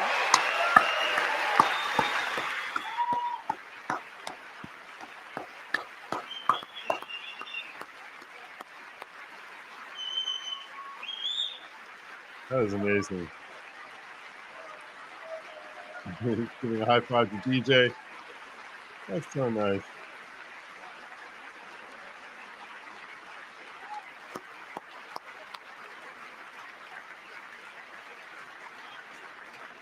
Thank you. Jason, you're going to be on the long gray line, Jason. As Commander-in-Chief, my focus is on building the most powerful military of the future. As a first step, I'm asking Congress to fund a state-of-the-art Golden Dome missile defense shield to protect our homeland, all made in the USA. Wow.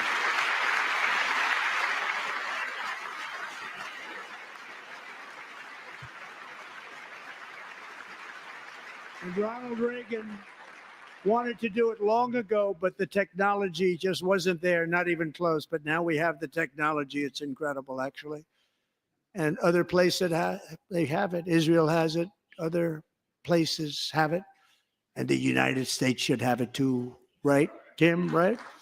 They should have it too. So I want to thank you. But it's a very, very important. This is a very dangerous world. We should have it. We want to be protected, and we're going to protect our citizens like never before. Under Reagan, it was called Star Wars. To boost our defense industrial base, we are also going to resurrect the American shipbuilding industry, including commercial shipbuilding and military shipbuilding.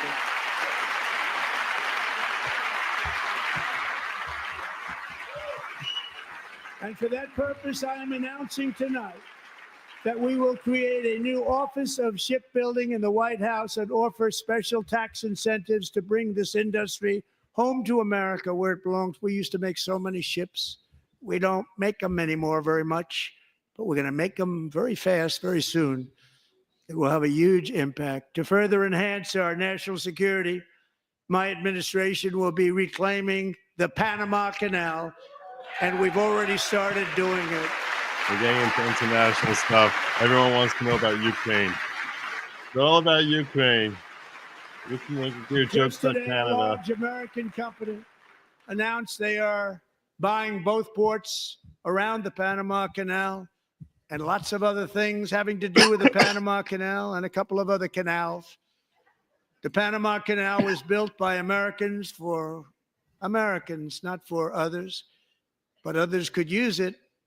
But it was built at tremendous cost of American blood and treasure. 38,000 workers died building the Panama Canal.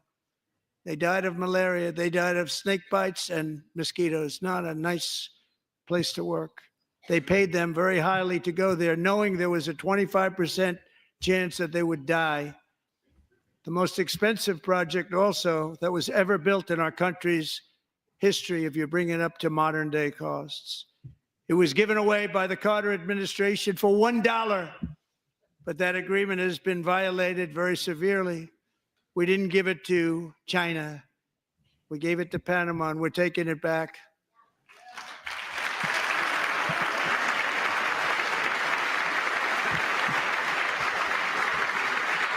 Greenland, Canada, 51st state.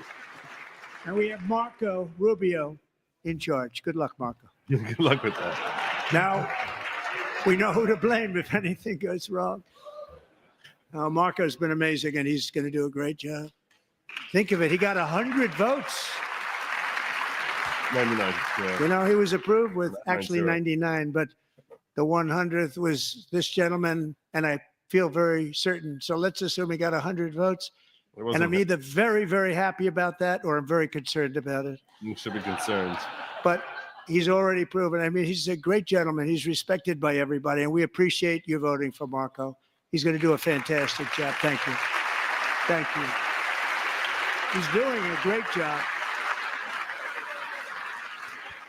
He is so far doing a good job. Great job. And I also have a message tonight for the incredible people of Greenland. Right, here we go. We strongly support your right to determine your own future.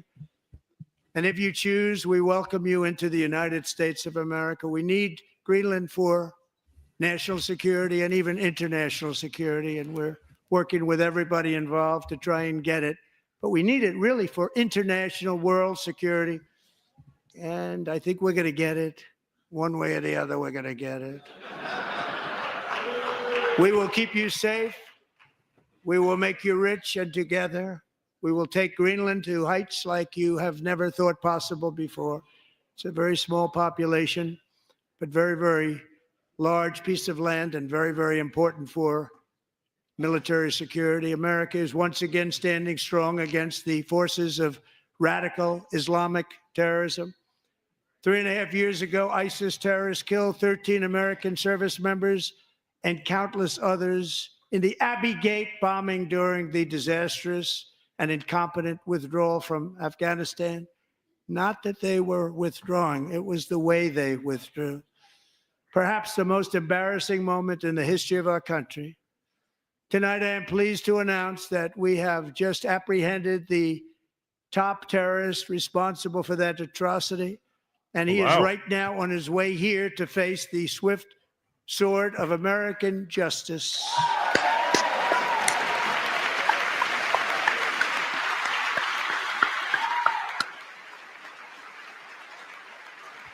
That's news. That's news.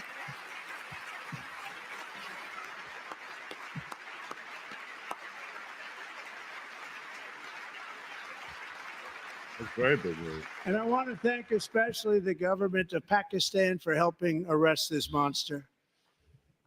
This was a very momentous day for those 13 families who I actually got to know very well, most of them, whose children were murdered, and the many people that were so badly, over 42 people, so badly injured on that fateful day in Afghanistan. What a horrible day.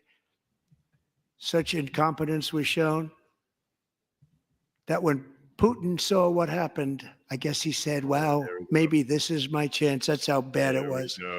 Should have never happened. Grossly incompetent people.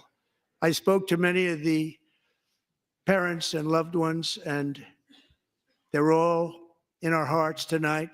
Just spoke to them on the phone. We had a big call. Every one of them called, and everybody was on the line, and they did nothing but cry with happiness. They were very happy, as happy as you can be under those circumstances. Their child, brother, sister, son, daughter was killed for no reason whatsoever. In the Middle East, we're bringing back our hostages from Gaza. In my first term, we achieved one of the most groundbreaking peace agreements in generations, the Abraham Accords.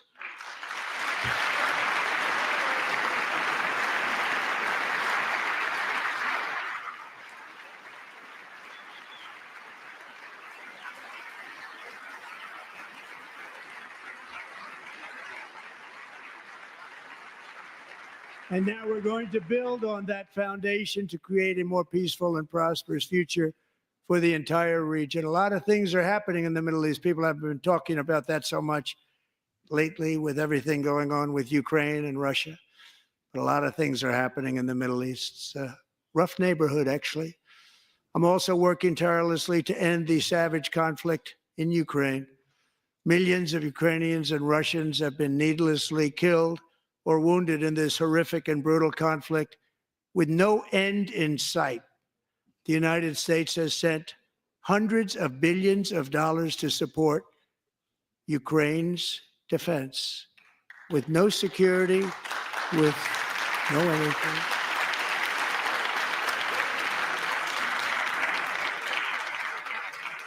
I hope so. I hope so. Do you want to keep it going for another 5 years? Yeah, you would say Pocahontas says yes. I love it. Get us out of here. Look at this stupid. Yeah, keep it going for 5 more years. 2,000 people are being killed every single week. More than that. They're Russian young people. They're Ukrainian young people. They're not Americans. But I want it to stop. Meanwhile, Europe has sadly spent more money buying Russian oil and gas than they have spent on defending Ukraine by far. Think of that. They've spent more buying Russian oil and gas than they have defending. And we've spent perhaps $350 billion, like taking candy from a baby. That's what happened. And they've spent $100 billion. What a difference that is. And we have an ocean separating us, and they don't. But we're getting along very well with them, and lots of good things are happening.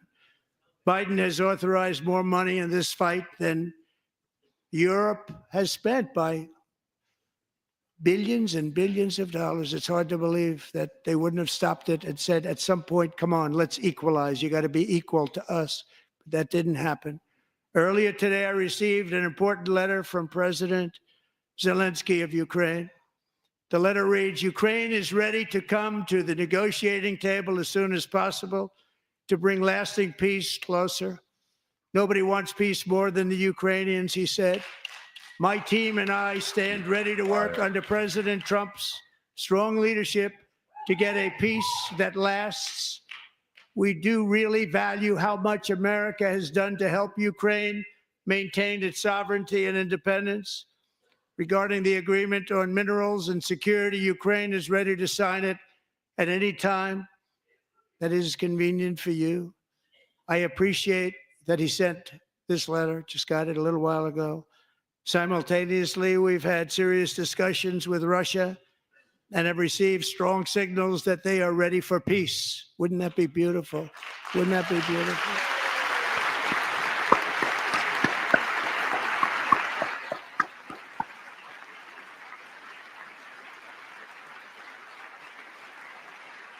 I don't trust Wouldn't that Zelensky. be beautiful? I don't trust Putin either. I think they're both fools. It's time to stop this madness. It's time to halt the killing. It's time to end this senseless war. If you want to end wars, you have to talk to both sides. Nearly 4 years ago, amid rising tensions, a history teacher named Mark Fogel was detained in Russia and sentenced to 14 years in a penal colony. Rough stuff. The previous administration barely lifted a finger to help him. They knew he was innocent, but they had no idea where to begin. But last summer, I promised his 95-year-old mother, Malfine, that we would bring her boy safely back home. After 22 days in office, I did just that, and they are here tonight.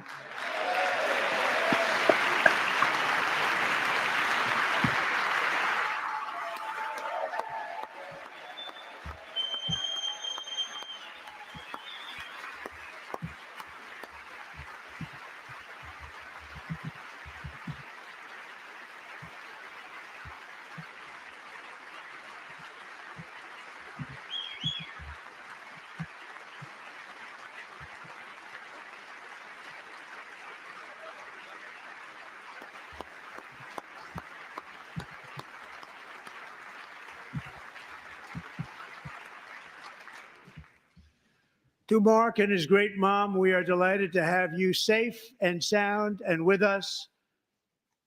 As fate would have it, Mark Fogel was born in a small rural town in Butler, Pennsylvania. Have you heard of it? Where his mother has lived for the past 78 years. I just happened to go there last July 13th for a rally. That was not pleasant. And that is where I met his beautiful mom right before I walked onto that stage. Wow. And I told her I would not forget what she said about her son. And I never did I? Wow. Never forgot.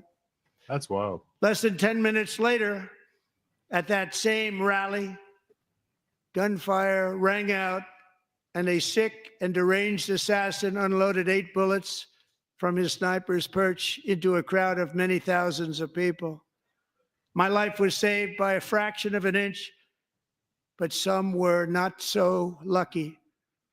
Corey Comparator was a firefighter, a veteran, a Christian, a husband, a devoted father, and above all, a protector. When the sound of gunshots pierced the air, it was a horrible sound.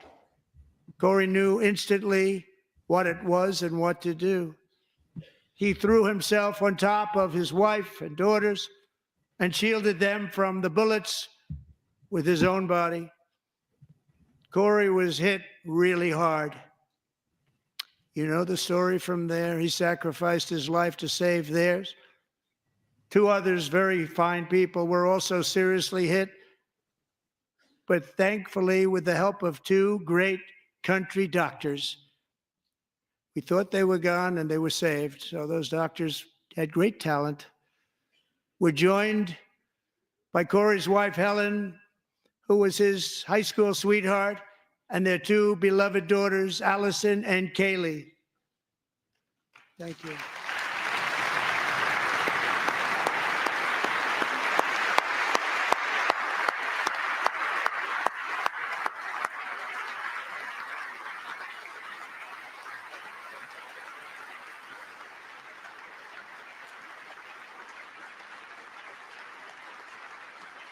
What comments did you make?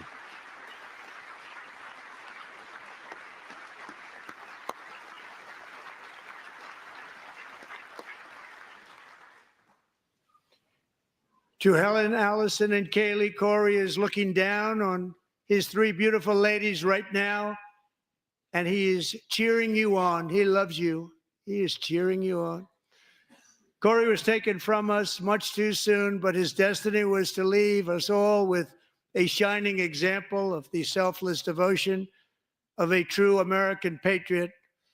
It was love like Corey's that built our country, and it's love like Corey's that is going to make our country more majestic than ever before.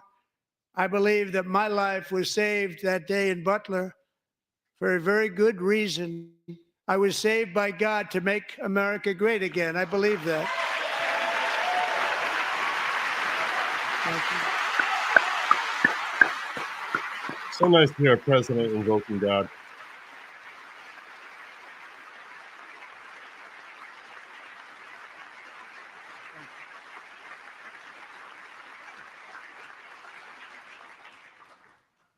Thank you very much. From the patriots of Lexington and Concord to the heroes of Gettysburg and Normandy, from the warriors who crossed the Delaware to the trailblazers who climbed the Rockies, and from the legends who soared at Kitty Hawk to the astronauts who touched the moon, Americans have always been the people who defied all odds, transcended all dangers, made the most extraordinary sacrifices, and did whatever it took to defend our children, our country, and our freedom. And as we have seen in this chamber tonight, that same strength, faith, love, and spirit is still alive and thriving in the hearts of the American people. Despite the best efforts of those who would try to censor us, silence us, break us, destroy us, Americans are today a proud, free, sovereign, and independent nation that will always be free, and we will fight for it. Sounds like he's till winding down. death. We will never let anything happen to our beloved country, because we are a country of doers, dreamers, fighters, and survivors.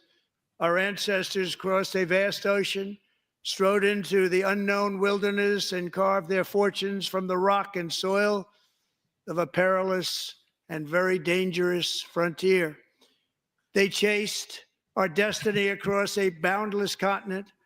They built the railroads, laid the highways, and graced the world with American marvels like the Empire State Building, the mighty Hoover Dam, and the towering Golden Gate Bridge. They lit the world with electricity, broke free of the force of gravity, fired up the engines of American industry, vanquished the communists, fascists, and Marxists all over the world, and gave us countless modern wonders sculptured out of iron, glass, and steel. We stand on the shoulders of these pioneers who won and built the modern age. These workers who poured their sweat into the skylines of our cities. These warriors who shed their blood on fields of battle and gave everything they had for our rights and for our freedom. Now it is our time to take up the righteous cause of American liberty. And it is our turn to take America's destiny into our own hands and begin the most thrilling days in the history of our country. This will be our greatest era. With God's help, over the next 4 years, we are going to lead this nation even higher, and we are going to forge the freest, most advanced, most dynamic, and most dominant civilization ever to exist on the face of this earth. We are going to create the highest quality of life, build the safest and wealthiest and healthiest and most vital communities anywhere in the world. We are going to conquer the vast frontiers of science, and we're going to lead humanity into space and plant the American flag on the planet Mars and even far beyond.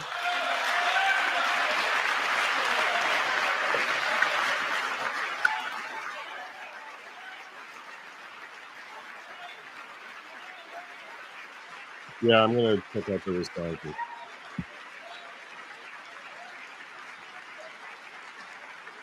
And through it all, we are going to rediscover the unstoppable power of the American spirit. And we are going to renew unlimited promise of the American dream.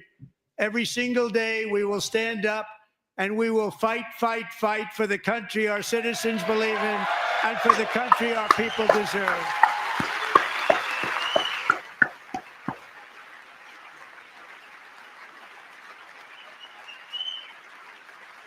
Go big.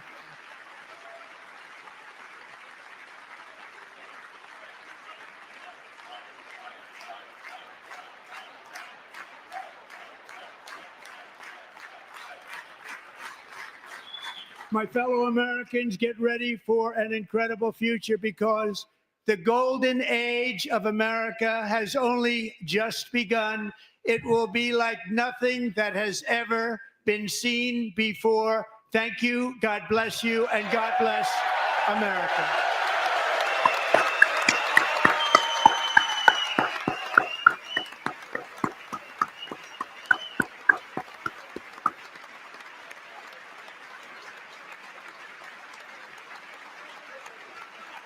USA, USA, USA, USA. There you go.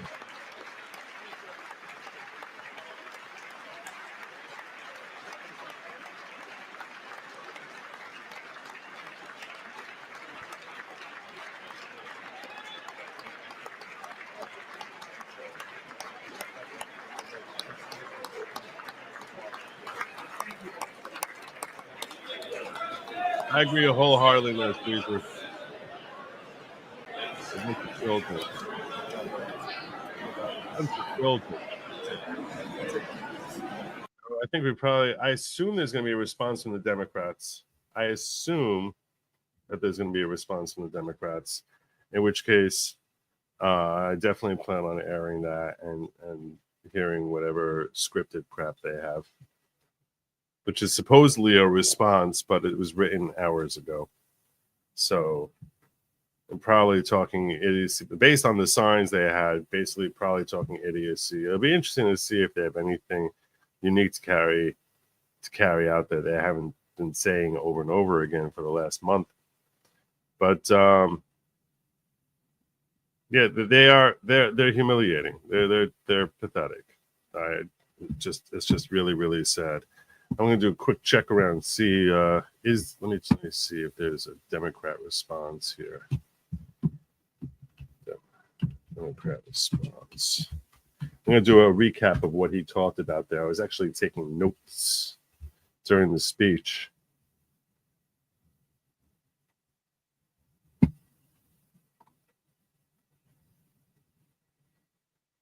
Alyssa Slotkin, newest senator from Ohio, I believe. Ohio? Definitely the Midwest. Wait, Michigan? Minnesota? Definitely one of those states.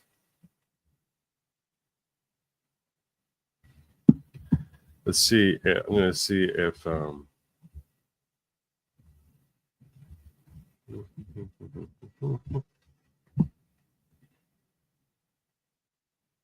supposed to be at 10 p.m., but let's see if I'm going to see if C-SPAN is covering it.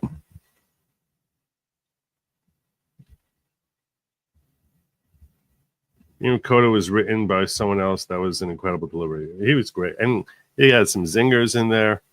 As I said, I took notes so I can sort of like review the different things that he said. One of the things that he did not discuss, which a lot of people claimed he was going to discuss, was our relationship to NATO.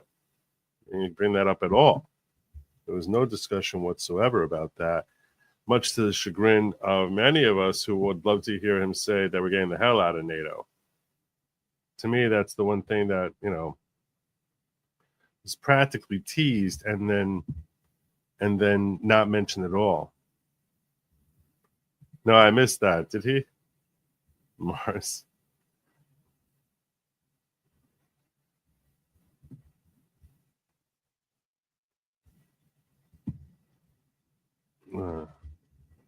Rocked it, Mr. President. We're with you, 100%.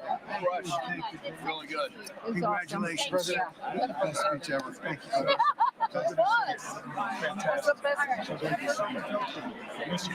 A lot of love. That was awesome.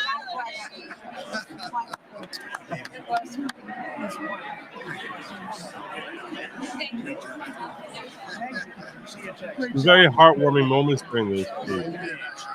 It's a boy, it's a West Point cadet being admitted. And obviously some of the tragic losses. Good job. Thank you for mentioning God used to help us. Thank you, Mr. President. Mr. President. Thank you. Great speech. Great speech. Thanks for taking my call. Good luck.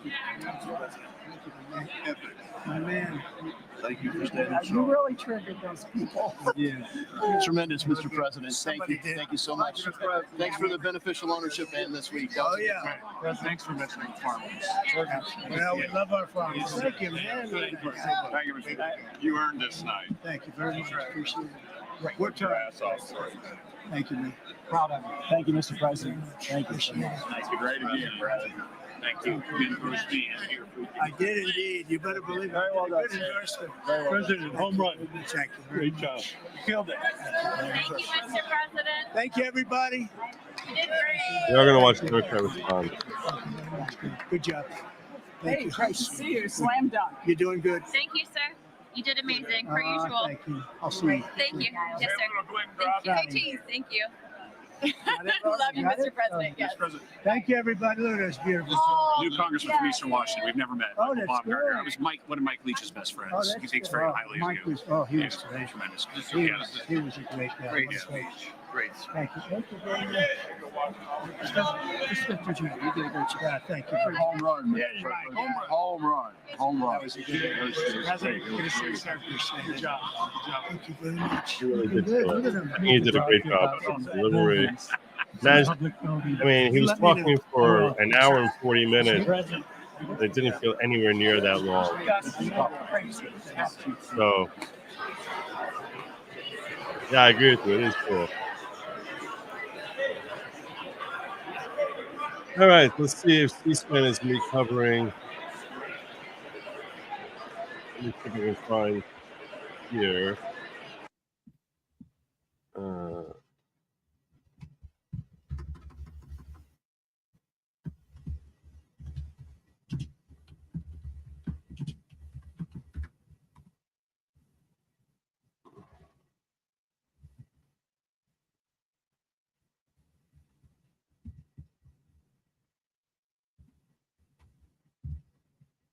Sunday morning, Wicked Oscar nominee Cynthia Erivo. A few words from Flo, plus 100 years of. It's CBS. I'm checking these places which are saying they're having live Michigan. As you see here.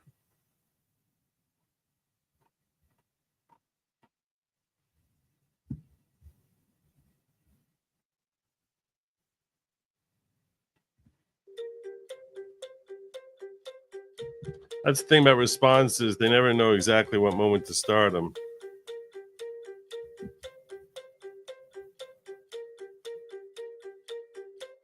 Oh, it's from Illinois. I got it wrong. Really?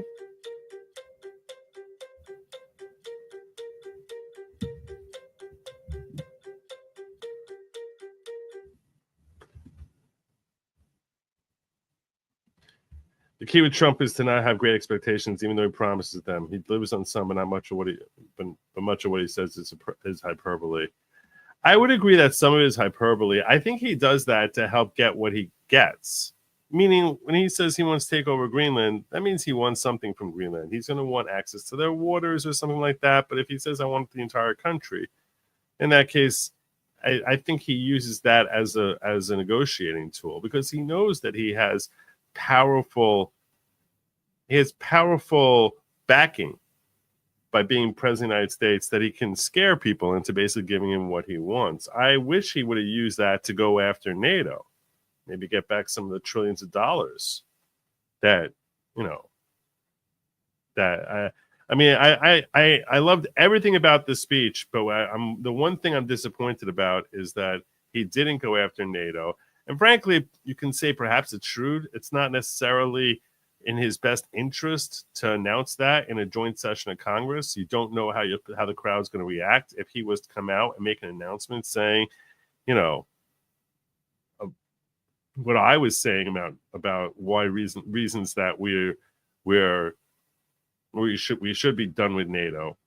As I shared with you all my letter to the EU, and let's do it like this. I'm going to make this bigger. I'll make that bigger, and then I'll make that screen smaller. That's probably the best way to do that. That's probably the best. Not that big. Oh, God, no. God, no. God, no. That's terrible. Let's do it this way. That's much better. So what we have up there on the screen is the Hill and their. Tell me if it's giving you like vertigo with the whole flashing thing they have going on. But up there on the screen is we'll be able to see when they're starting the Democrats are starting. Alyssa Slotkin is supposed to be the Democrat, which I say is from Illinois. It's supposed to be giving the Democrat response, where they're going to basically come out there attacking. And we could sit there breaking down whatever BS she throws out there, which I can tell you will be rich, and it will be full, and there'll be a lot of it. So I urge you to stick around as we wait for that so that I can call out her BS when she throws it out there. And that's in certain ways it's more entertaining than a speech where he's saying things that we're all happily applauding. President Trump is the president that I prayed for. You and me both. I agree regarding NATO, but he's never quite as base as he threatens to be. That's all I'm saying. I agree he uses leverage like a genius. Yeah. So, look, it could be. Here we go. Hi, everyone. I'm Alyssa Slotkin. I'm honored to have the opportunity to speak tonight. It's late, so I promise to be a lot shorter than what you just watched. I won't take it personally if you've never heard of me. I'm the new senator from the great state of Michigan, where I grew up. I thought it was Michigan. They I've said been in public Illinois. service my entire life because I happened to be in New York City on 9/11 when the Twin Towers came down. No one cares. Before the smoke cleared, I knew I wanted to make a life in national security. Good Lord. I was recruited by the CIA and did 3 tours in Iraq alongside the military. We appreciate your service. In between, I worked at the White House under President Bush and President Obama, 2 very different leaders who both believed that America is exceptional. Not as different as you you can would find think. that same sense of patriotism here in Wyandotte, Michigan, where I'm speaking from tonight. It's a working class town just south of Detroit. You do it both politicians. President Trump and I both won here in November. It might not seem like it, but plenty of places like this still exist across the United States. Places where people believe that if you work hard and play by the rules, you should do well and your kids should do better. It reminds me of how I grew up. My dad was a lifelong Republican, my mom a lifelong Democrat, but it was never a big deal because we had shared values that were bigger than Yeah, well, any one Democrats party. became wackos over the We last just 20 went through years. another fraught election season. Americans made it clear that prices are too high and that the government needs to be more This is responsible. Alyssa Slotkin giving Democrat America response. wants change, but there's a responsible way to make change and a reckless way. And we can make that change without forgetting who we are as a country and as a democracy. Oh, God. So that's what I'm going to lay out tonight. Democracy. Because whether you're from Wyandotte or Wichita, most Americans share 3 core beliefs. That the middle class is the engine of our country, Okay. that strong national security protects us from harm, and that our Depends. democracy, no matter how messy, No. is unparalleled and No. worth fighting for. Nope. A constitutional republic, Let's not start with the democracy. economy.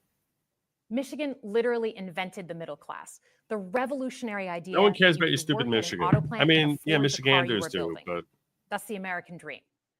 And in order to expand and protect the middle class, we have to do a few basic things. We need to bring down the price of things we spend the most money on: Well, groceries, housing, health. yeah, well, that's That's We need Mr. to Biden make more things in and bird America flu. with good paying union jobs and bring our supply chains No, back home from no. places like China. We need to give American businesses the certainty they need to invest and create the jobs. That's not of middle the class. future. You don't become middle class by And we need a blue tax system collar. that's fair No, for people who don't by, happen to make by $1 billion. union. That's not the way we should come middle Look, class. the president talked a big game on the economy, but it's always important to read the fine print. Mm. So, do his plans actually help Americans get ahead? Oh, here we go. Not even close. Oh, here we go. President Trump is trying to deliver an unprecedented giveaway to his billionaire friends. He's on the hunt to find trillions of dollars to pass along to the wealthiest in America. Mm. And Is to that do what that, it is? he's going to make you pay in every part of your life. How? Grocery and home prices are going up, not down. That's to And pay he hasn't billionaires. laid out a tax credible money? plan to deal with What is either of that? those. What is that? His tariffs on allies like Canada will raise prices on energy, lumber, and cars, and start a trade war that will hurt Or manufacturing and produce farmers. jobs. Your premiums and prescriptions will cost more because the math on his That's proposals doesn't work without going after your health care. Really? Meanwhile, for those keeping Really? score, the national debt is going up, not down. It's always And if he's not going up. careful, he could walk us right into a Interest recession. alone. Oh my God. And one more thing. In order to pay for his plan, he could very well come after your retirement. The He Social could. Security, He could very Medicare, well. and VA benefits you work Yeah. for He a also might break lifetime. into my house to pay for The it. president claims he won't, but Elon Musk just called Social Security the biggest Ponzi scheme of all time. It is. It doesn't While mean we're on the all subject Social of Elon Security. Musk, is there It- anyone in America How who is many- comfortable how many with him and his 150-year-olds gang do of you know? 20-year-olds using their own computer servers to poke through your tax returns, your health information, and your bank accounts? That's. I have no idea who's oversight, poking no through for Social Security right protections now against already. cyber attack, no guardrails on what they do with your private data. You don't have guardrails. We need a more efficient government. None of you wanna have cut waste? guardrails. I'll help What the you hell does do that it. mean? But change doesn't need to be chaotic or make us less safe. The mindless firing of people who work to protect our nuclear weapons, No, keep it's our not planes from mindless. crashing, It's not and conduct mindless. the research that finds No, the cure for it's cancer, only meritocracy. to rehire them 2 days later. Some of them. No CEO in America could do that without being summarily fired. And yet Trump can. Okay, so we've talked about economic security. How about national security? Mm, Let's start with the border. mm. As someone who spent Which my he whole shut down. career protecting our homeland, Yeah. every country deserves to know who and what is coming across its border. No, that's a new change for Period. Democrats. Democrats and Republicans should all be for that. But securing the border without actually fixing our broken immigration system is dealing with the symptom and not the disease. No, it's not the symptom, not America the disease. is It's a the nation disease. of It's the immigrants. actual We disease. need a functional system keyed to the needs of our economy that allows vetted people to come and work here legally. Yeah, we already So I look have forward that. to It's the a million president's people plan a on that. year. Because here's the thing. Today's world is deeply interconnected. Migration, think so. cyber threats, AI, He's environmental destruction, terrorism. One nation cannot face these issues alone. We need friends in all corners, and our safety depends on it. Do we? President Trump loves to say peace through Friends strength. means we have to pay people? That's actually a line be he our stole friends? from Ronald Reagan. But let me tell you, after the spectacle that just took place in the Oval Office last week, Reagan must be rolling in his grave. Oh my God. We Don't you all dare want take end to war in Zelensky's Ukraine. side, you bitch. But Reagan understood that true strength required America to combine our military and economic might Oh my with God. moral clarity. Oh my God. And that scene in the Oval Office wasn't just a bad episode That- of reality No, TV. that was great It presidential summed up leadership. Trump's whole approach to the world. Yeah, it was great He presidential believes leadership. Posing up to dictators like Vladimir Putin No, and we- kicking our friends like the Canadians. in That's the teeth. insanity. He Did you sees actually American watch leadership this? as Did you merely watch the a whole series thing? of real estate transactions. You're crazy bitch. As a Cold War kid, I'm thankful it was Reagan and not Trump in office in the 1980s. Oh, shut Trump up. would have lost us the Cold You War. don't know what the hell you're talking about. Donald Trump's actions suggest that in his heart, he How do you doesn't not believe come we're an down on exceptional Zelensky for nation. acting like a spoiled clearly punk doesn't there, think we should rolling lead the his world. eyes and trying to overtalk Look, our America is president, not and you're taking perfect, his but I side, you stand with the insane, majority of crazy Americans woman. who believe we are still exceptional, unparalleled. Oh, shut And up. I would rather have American leadership over Chinese or Russian leadership any day of the week. Because for generations, America has offered something better. Our security and our prosperity, yes, but our democracy, our very system No, of government. stop. No, has been the democracy is not aspiration our of the system world. of government. No, it's and right not. now, it's at risk. It's at risk when the president decides you can pick and choose what rules you want to follow He when doesn't he pick and ignores choose. court orders and the He Constitution hasn't ignored itself, any court orders. or when That's a elected lie. leaders stand by and just let it happen. But it's also at risk when the president pits Americans against each other, when he demonizes those who are You're the different ones and who are tells doing certain that. people they shouldn't be You're the included. ones who are going to court over everything he Because does, America anything is he not does. just a patch of land between two oceans. We are more than that. Generations have fought and died to secure the fundamental rights that define us. Those rights and the fight for them make us who we are. We're a nation of strivers, risk takers, innovators, and we are never satisfied. That is America's superpower. That's And that's look, every I've every lived and nation worked says in that about many their countries. people. I've seen democracies flicker out. I've seen what life is like when Have the you? government is rigged. This is not a You democracy. can't We're a open business constitutional without republic. paying off a corrupt official. You can't Ah, criticize take the a guys in civics charge course, lady. without getting a knock at the door in the middle of the night. Because they don't have a So as much as constitutional we need to republic make like our we have. They government don't have a more constitution like responsive to we our lives have. today, don't for one moment fool yourself that The democracy constitution isn't that the precious previous and worth saving. administration completely ignored. But how do we actually do that? I know a lot of you have been asking that question. First, don't tune out. It's easy to be exhausted, It's hard but to listen America to you. needs you now more than ever. If previous generations had not fought for this democracy, where would we be today? Second, hold your elected officials, including me, accountable. Watch how they're voting. I am holding you Go to accountable. town You're full of halls and crap. demand they take action. That's as American as Yeah. apple pie. Third, organize. Pick just one issue you're passionate about and engage. And doom scrolling doesn't count. Join a group that cares about your issue and act. And if you can't find one, start one. Some of the most important movements in our history have come from the bottom up. In closing, we all know that our country is going through something right now. We're not sure what the next day is going to hold, let Great alone the next things. decade. Great things. But this isn't the first time we've experienced significant and tumultuous change as a country. Healthy, I'm a tumultuous student of change. history, and we've Thank gone God through we're periods of experiencing this political change. instability before. And ultimately, we've chosen to keep changing this country for the better. No, But no, not every always. single time, Last we've 4 years are only pretty gotten through those terrible. moments because of two things: engaged citizens and principled leaders. Engaged citizens who do a little bit more than they're used to doing to fight for the things that they care about, and principled leaders who are ready to receive the ball and do something about it. So thank you tonight for caring about your country. Just by watching, you qualify as engaged citizens. Thank you. And I promise that I and my fellow Democrats will do everything in our power to be the To be- principled leaders that you deserve. You've never been principal Good night, leaders, and everyone. you were an embarrassment tonight. Tonight was an embarrassment for the Democrat Party, an utter embarrassment. Well, there you go. I will say this for Alyssa Slotkin. Okay, she seemed far less plastic than what we saw from Gretchen Whitmer when she came out and looked like, oh my God, when Gretchen Whitmer came out, she looked like some monstrous woman who terrorizes children. She literally had a whole Cruella de Vil vibe going on about her. Alyssa Slotkin comes off in a far more approachable type of manner. She was completely ridiculous there with her whole democracy thing, and her perspectives about a healthy economy were just a joke. But I have to admit that she definitely seemed less plastic than Gretchen Whitmer. Who was the other one who I remember speaking? I'm trying to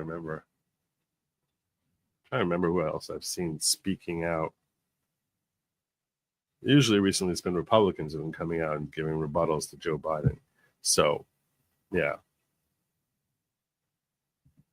Whew. This is the persuasion level our spies operate at. So when did we get that intel out? It's the rest of the world somehow even worse at this. Well, it's probably different if you're not watching with an analyst who's sitting there just yelling at them what crazy liars they are. It's probably a different experience. It was her in Afghanistan spreading her democracy. Yeah, exactly. She's seen democracies fall. There's no country like America. Could America fall? 100%. It definitely could. There's no such thing as any country that can't fall. That's definitely true. But this idiocy of comparing us to other nations is a massive flaw in their thinking. Because what makes us strong is that we are a constitutional republic. And the lies that she was saying about how Trump was disregarding court orders, which was complete, flat-out crap.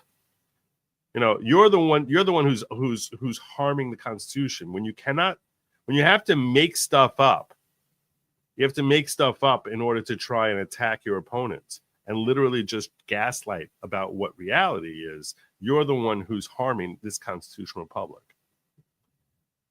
She needs to be shamed by RFK. Stay away from the buffet. I'll tell you right now. I'm actually in the process myself of losing weight. I'm in this week. I've had I had Lady Lawgic all over me. This starting. I'm 3 days into my dieting, where the goal is to come back to the weight I was when I was 20. Fact. That's the goal. Come back to the weight I was when I was 20. And there's a long road to hoe. A long. Yes, exactly. Maha, Joe. Make America. Part of making America healthy is making myself healthy. So yeah. Going back to the gym. There's no such thing as kosher keto.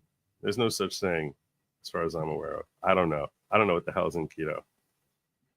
But yeah. They are incredibly blind. I want to review with you, for those of you who didn't catch the entire speech, some of the highlights from the speech, because I was taking notes. I was working during the speech. I wasn't just sitting back and letting him talk. I was actually working. Actually, I found it difficult to take down notes while I was actually, trying to react to what he was saying. I do eat a lot of protein when I'm in my diet phase. I'll tell you this: as far as making America healthy and losing weight, my thing has when I was 40, I lost like 40 pounds over the span of like 8 months or so. Because it's not like I was like in a rush to lose it, but I shed off 40 pounds. I was going to the gym 3-4 times a week, and I would eat heavy carbs in the morning and then no carbs after 11 a.m., like zero carbs. I would eat as much salad and anything as I wanted, but basically and I had tons of protein, but basically no carbs after 11 a.m. And I worked out like an animal, and the weight just came tumbling off. I started this diet much more aggressive than that, where it's like just I've eaten nothing in 3 days. I've eaten nothing in 3 days, but I lost 10 pounds already. So there you go.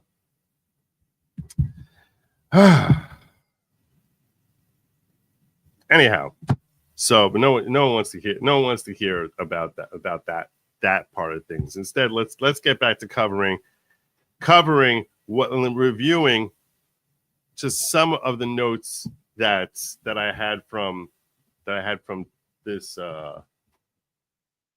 from his speech there and what he was talking about. But Johnny Reb said, I have heard of Lesotho, but only because I can name all 236 disputed areas from a world map quiz. There you go. Well done. Johnny Reb also sharing over in our locals chat. Was sharing over a couple of memes there. I'm going to forget if I don't cover this now. Chronic health. Okay. You're a sad, strange little whiner. You're an orange man bad. There you go. All right. That is over in locals. John Reb gets on it pretty quick. So in case you join late, so Trump in this speech basically started domestically and then worked his way towards international. Along the way, he sprinkled in, first he came out attacking the left very hard. And he had a couple of great zingers. Give up or Ozempic. I've actually been looking into it. I've been thinking about Ozempic. I had a whole debate with Lady Lawgic about Ozempic. And I asked my daughter, who's PA, about Ozempic. It's $1,000 a month. It's $1,000 a month. That's pricey. That's pricey. I actually came up with a different idea. instead of $1,000 a month on Ozempic. Because one of the reasons that this is relevant is because it's relevant to my life insurance. And yes, I know I'm going to end up having to give this up also. Don't remind me. I'm in this whole health kick now. This whole health kick, because when I had to get my life insurance rates, and I was like, wait, so if I just stop vaping and I shed like 15 more pounds, like it'll save me like $8,000 a year. I'm like, that's pretty significant. That's pretty significant. So I sort of look at it like, all right, so and that was one of the things I was telling Lady Lawgic, like as far as on the Ozempic thing, I was like, it's paying for itself. It's paying for itself. But I feel like I can close my mouth. I feel like I don't need Ozempic to close my mouth. That's not the issue. I really just have to get my brain into a whole gym phase. I didn't want to start talking about me. I wasn't looking to talk about me. I haven't heard this. They're gonna everything they tell you side effects, you can't sue them. They tell you that. That doesn't mean that's like a real thing. But anyway,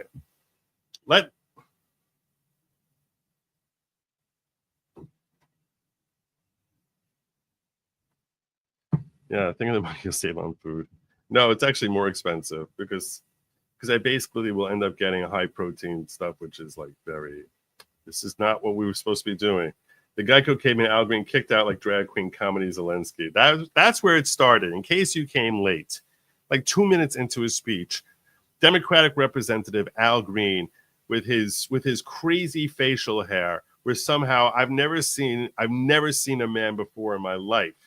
I've never seen a man before in my life have facial hair that like comes up like from his chin to practically his eyelids. It's so weird how it. If in case someone, is it Al Green? Is that his name? I know it's Green. They call him.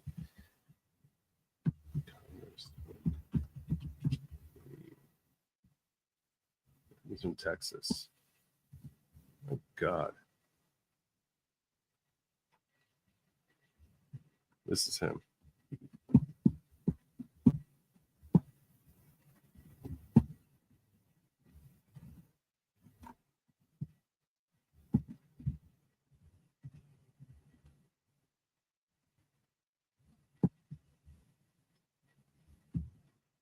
See, if I make a joke about this, people are going to take it the wrong way.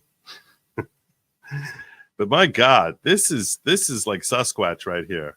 This is completely like Sasquatch. I've never seen someone have facial hair that's growing like basically out of the corners of their eyes. This is craziness. This is crazy. This is, my God, standing there like a pimp with his cane, just yelling whatever idiocy was coming out of his mouth there. I have no idea what the hell he was talking about. But that's how this started. We started with Congressman Al Green coming up there and yelling like a lunatic. He's an old man, too. He's turning 80. He was born in 1940. I think was this right? That doesn't make sense. How can he be 80? He doesn't look 80.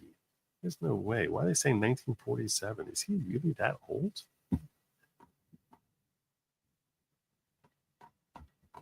I gotta check Wikipedia. Wow.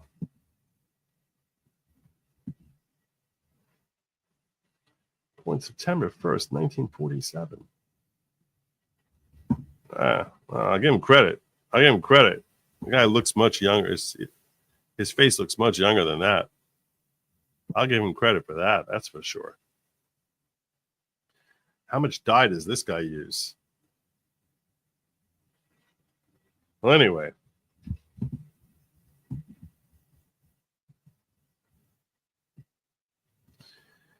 They elect the Congress so easy to cape.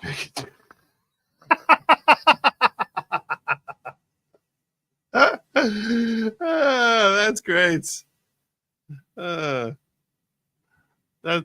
It's not an old picture yet. I'm saying that picture is very old.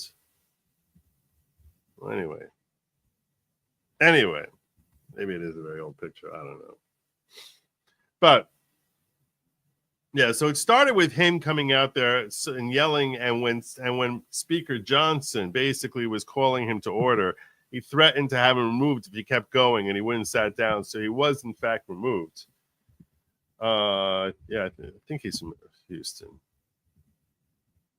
I always get confused between him and Crenshaw, who's in which part of Texas. But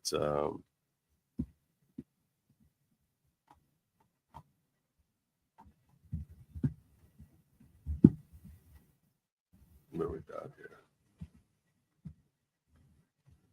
The 9th Congressional District. It is in the greater Houston area of Texas. So that's him right there. So they say is greater Houston. So yeah, so he was screaming like a lunatic. He got removed.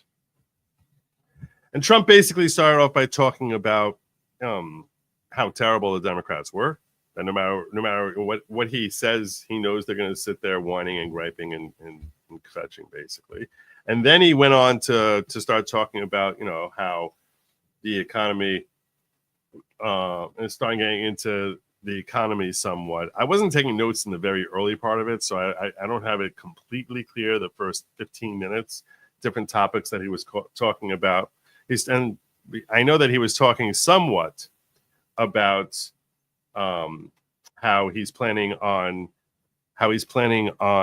having pay no taxes on car insurance for on car financing payments for cars that are built here in America, which that definitely can only help. It'll help, the American automobile industry. They must be ecstatic about that. And was talking about tariffs and was talking about how high tariffs are domestically on what we get charged, and that he knows that some people are not really in favor.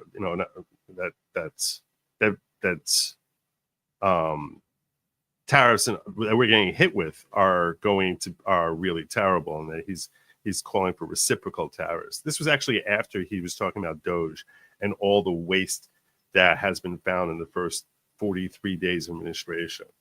The very first thing, now that I think of it, the very first thing he came out and was talking about is how no president besides, short of maybe Washington, they said he was ranked number one as far as what has been accomplished in the first 43 days of his presidency.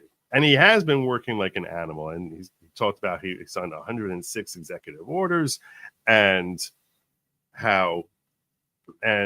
some of the changes that he started implementing. And then he started talking about how one of them was Department of Government Efficiency and bringing on Elon. And he had Elon stand up and thanked Elon for volunteering his services to come in there, saying he doesn't need this, and started talking about some of the waste that DOGE has found so much. And he's listing off one waste after another. $20 million for a Muppet show in Middle East, and $8 million to give sex change operations to mice, and more money going for financing people in Mozambique and in Ghana and one country after another that was sent. We're sending out money by the millions, if not billions, for one ridiculous cause after another. And he spent a good 5 minutes listing off like all the different causes and the many millions of dollars that have been wasted. And then he started talking about how various countries that are various private entities who are going to be who have promised to make hundreds of millions, if not billions of dollars of investments into the United States since he took office, and started talking about taking down the CHIPS Act. And he also then he transitioned into talking, pardon the pun, talking about the Take It Down Act and how that has now made it through the Senate. The Take It Down Act, which I actually pulled up to find out what exactly is the Take It Down Act, and I'll just share it with you. And he thanked the First Lady for her work with respect towards fighting against this kind of crap. The Take It Down Act is legislation introduced by Senator Ted Cruz of Texas. It makes it unlawful to knowingly publish non-consensual intimate imagery. So basically, it's a revenge porn type of thing. Whether it was created with AI, it requires social media and similar websites to have in place procedures to remove such content upon notification from a victim. That's according to a 2024 release. The actual text of the bill, as proposed, I haven't read through this yet, but the actual text of the bill, as proposed, is not listed on the government website yet. So I can't tell you exactly what the text of the bill is, but it did pass. It is listed as on the government website as having been as having passed through as having passed through the Senate already. And if it got past the Senate, that's a difficult hurdle because that's something that you would need to have 60 senators sign off on. So, you see, I was nervous about going down this road because I was like, if I make a comment, I was like, people are going to just start attaching a whole race thing to it. And I was like, I don't need it. So, after he talked about the Take It Down Act, so then he covered the Lake and Riley Act, which is an act that's designed to help get rid of criminal illegal aliens. I was a little surprised he did not mention, I didn't hear him mention Tom Homan, but he did talk about how our border is the lowest it's been in its history. And that is a remarkable thing. A remarkable thing. I mean, that border just changed like that. Made a great line about how, the last terrible administration said that in order to close the border, we need to pass a bill. And he said it turned out the only thing you needed to close the border was a new president. So he mentioned, everyone's saying he did mention Tom Homan. I don't know how. Maybe I zoned out, but yeah. So, and because Tom Homan has been doing such remarkable work. I mean, that guy is a pit bull. He was like bred to go after illegal aliens. Unbelievable. So, and then he turned to Alexis Nungary, whose daughter Jocelyn was a 12-year-old who was killed by illegal aliens, and talking about how, her daughter was there you go, the white elephant. That was pretty good. So and how there's a refuge, he's building a wildlife refuge, I don't know, in the area of where Alexis and where Jocelyn used to live, Jocelyn Nungary, who was butchered by illegal aliens, just a 12-year-old girl. Then he went on to start talking about the heroic valor of Roberto Ortiz, and started talking about how he's working, how America is now working to bring down the cartels. There are developments that are happening with respect to that. I actually meant to share with you all that I had seen, I think last week, I think it was not a couple of days ago, that he's gotten Central American countries to start working together with him to start tracking down and going after some of these drug cartels and have them brought up here to be prosecuted. So Pam Bondi is going to have her work cut out for her if indeed they're successful in that regard. And then he had all these different touching moments. He did a great job of bringing up like a particular individual and some heartwarming element, and the camera would pan over to them and he would tell us their story. So he shared with us one of the stories that he shared was this kid DJ. There's this cute little 13-year-old black kid who had brain cancer, and all he wanted to do was he wanted to become a federal agent, and he made him an honorary member of the Secret Service, and gave him a badge right there on the spot. This cute little 13-year-old kid who looks like he's been suffering for much of his life. And he used that to transition over into talking about how brain cancer is, in pediatric brain cancer has been in significant rise, and how autism has increased from appearing at a 1 in 10,000 rate to being a 1 in 36 rate, and that's why he's tasking the HHS and Robert F. Kennedy Jr. to try and tackle that. Then he talked about how military recruitment has been soaring since he came in, and that it's the biggest increase that's and how they've shot past their target numbers, and that basically I don't remember. I think he said it went up like 10 times what it was, and that everyone is signing up for all branches of active service. And then he had another kid who he was talking about who's has a 4.46 GPA, which I don't even know how that's possible. How is it possible? Did they change the numbering on this? Am I that old? Because I don't understand how it's possible. If you got straight A pluses, you would be 4.3. So I don't know how it's possibly 4.46. Is there some new way? Is there a new way? How's that?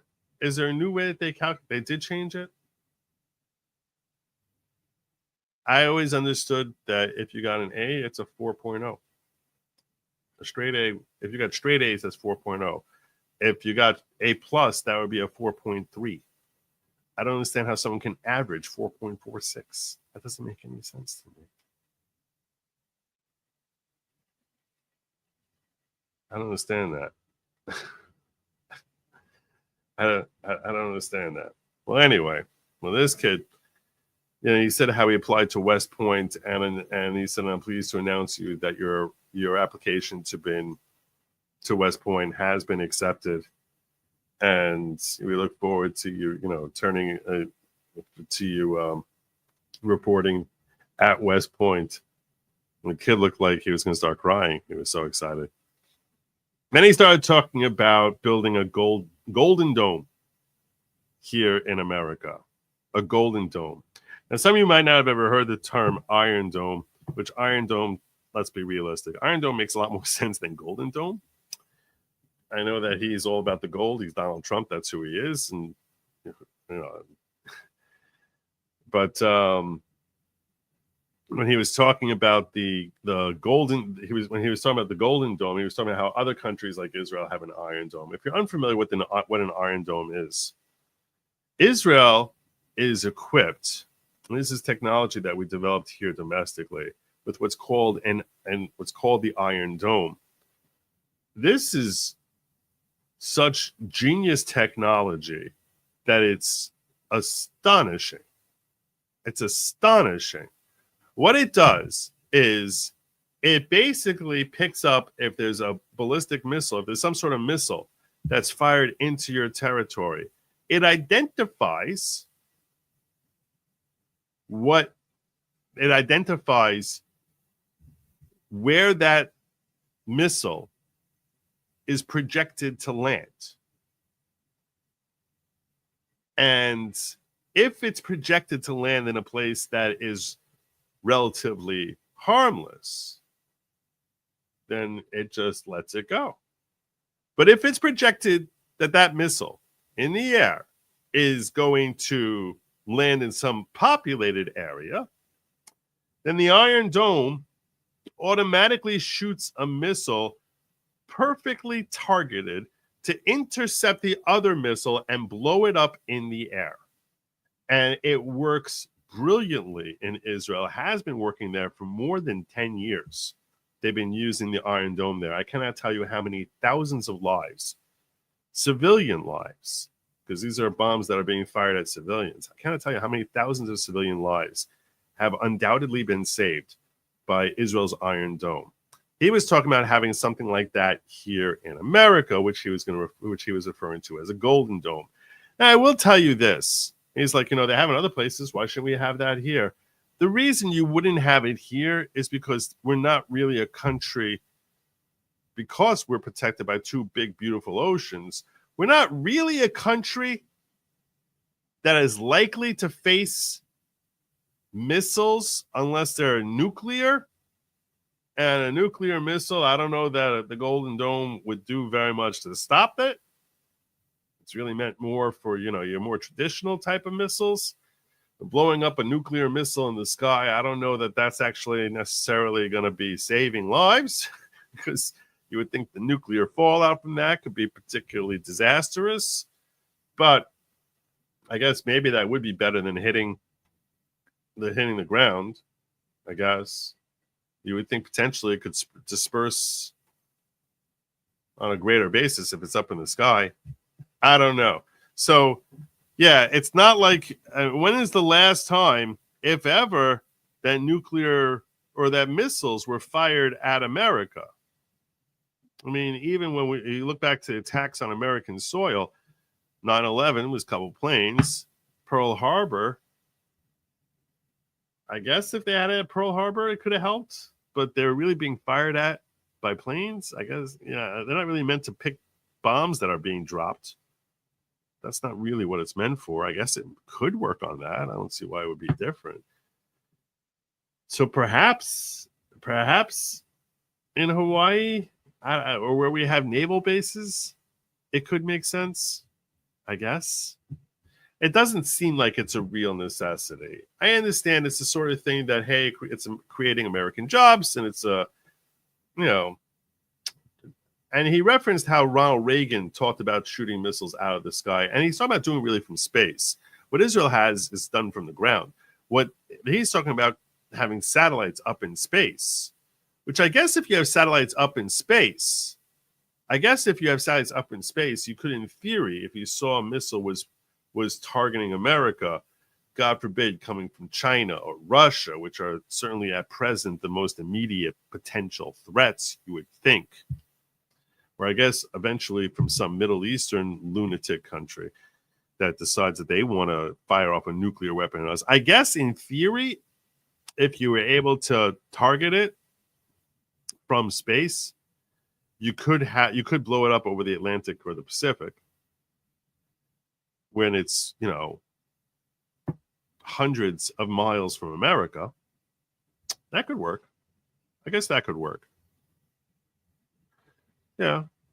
That makes more sense to me. All right. At first, when I heard it, I was very skeptical as to the potential practical application for it. But I guess if they're shooting from space and you were doing it that way, that could potentially be beneficial.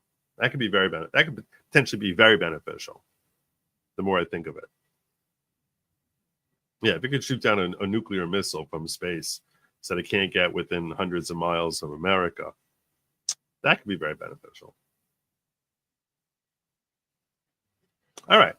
Well, anyway, he was talking about developing the Golden Dome. Let me just get a couple of chats that came in here. Golden Dome sounds something someone would pay extra for from the local corner bit. There's always one. There's always one. Corrections 101, member for 30 months, and so proud Trump tonight and never have been more disgusted with those demons on the left. Democrats still don't understand why they lost so bad. They have no clue at all. They don't understand anything. They're so bad at understanding it. You wonder how they ever get elected to like anything. They're so bad. It's like you're so bad at what you're supposed to be great at. Is the dome to shield Earth from Elon's alien baby mama space girls?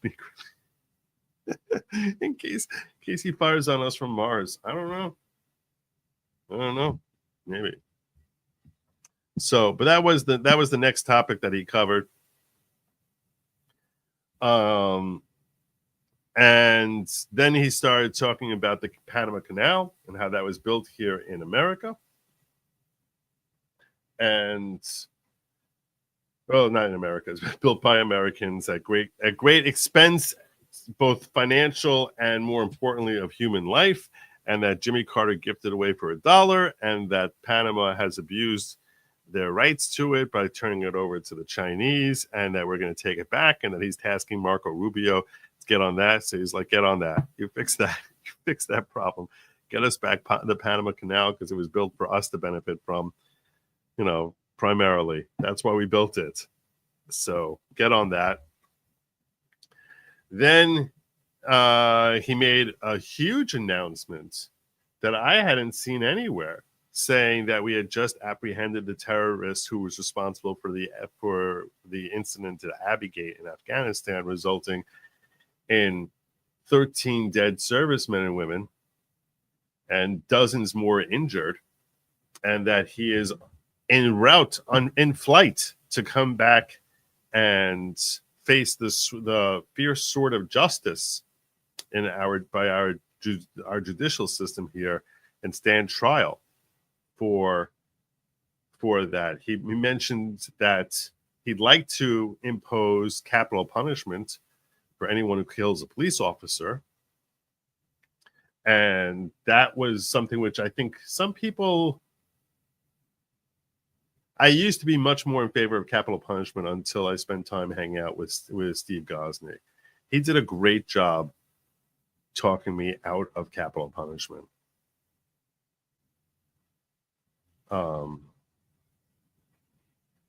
Like a great job talking me out of capital punishment.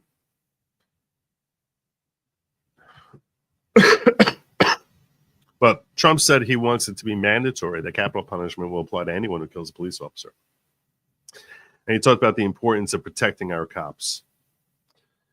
Although I think that came up earlier during the course of his speech tonight. And after that, he started getting into Ukraine. And this is where, frankly, if he was going to talk about NATO and everything that happened, this is where he would have brought it. You would think he would have brought it up, because honestly, what those NATO nations did after that whole breakdown in the Oval Office on Friday, to me, that was just like, why are we here? Why the hell are we here? But he did not mention anything. He didn't mention. I don't think he used the word NATO any time in his speech. He talked about Ukraine and how we spent billions there, more than anyone else. He says 350 billion. I think that number may be a little high, frankly, but I do think it's well over 200 billion. And I'm sure he has some way of calculating that 350 billion. I'd be curious to see how he comes up with that number, like anywhere in that range, 350. But and he announced that that Vladimir Zelensky said he's ready to sign the deal for minerals. But he didn't say he's signing it. He did not say he's signing it. If we go back to the speech there, I don't think he mentioned anything about that we will be signing it.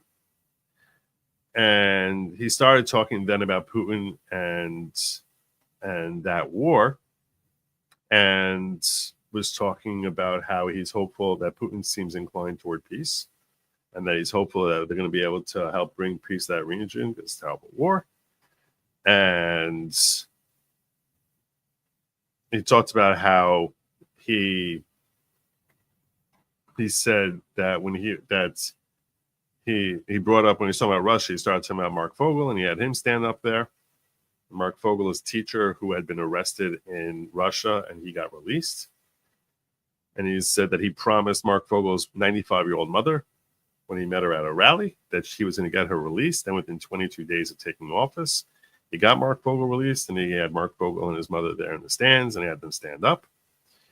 And then he mentioned something that I didn't know, but that he actually met Mark Fogel's mother in Butler, Pennsylvania on July 13th, right before he went up on stage. And that's when she made a plea to him to please save her son. And he promised he would. And then he got up on the stage, and when he got up on stage, 10 minutes later, he was shot in the ear and saved by God. And then he talks about Corey Comparator and how he was a fireman who bravely shielded his family from bullets, saved their lives, and the two other individuals who were shot and were miraculously saved by a couple of country doctors. And yeah, that was and then he did his wind down where he started talking about how we're on the precipice of America becoming great again, and that we have a long way to go, but that we are going to be great again, and this is the new golden age for America. And closed out there. Along the way, he had a couple of really great zingers and took a couple of knocks at Biden and at Democrats. Took a couple of swipes at them. But all in all, his performance was very strong. He looked very strong out there. I think he did a good job. Did I miss anything? That's my review. Did I miss anything in my speech? Kurt threw us here. God bless you, Kurt. Thank you so much. Welcome all you uncivilians. Welcome uncivilians. So I think that covers the entire. That's my review of the entire speech. Denise is saying the only thing that would have made tonight better would have been Cash coming in and handing out an arrest warrant, or handing us the Epstein files. So the things that he's been criticized from the right about, he kind of stayed away from, like the whole Epstein file situation. He didn't bring that up at all. And welcome, Rosemarie J. Look at these uncivilians pouring on in here. While you're here, if you can drop a like and a subscription, I would be most obliged. I would be most obliged if you can do that. Thank you. So, Pat Hacker saying Epstein's not important. A lot of people would disagree with you. A lot of folks would disagree with you on that. They think that he's very important. Arresting Elon over would have been funny. That would have been funny. But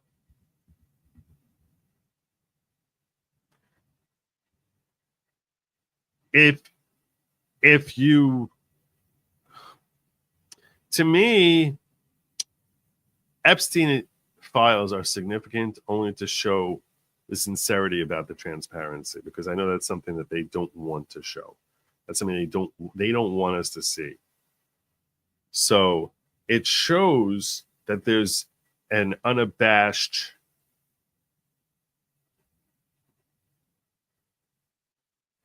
dedication to say, we don't care about what the deep state wants. We are going to give you truth. We're going to be going after things truthfully. We're going to be very aggressive about that. We're going to be very transparent. That is, to me, it's an indicator as to the legitimacy of whether or not we're going to have the transparency that we've all been hoping for. So,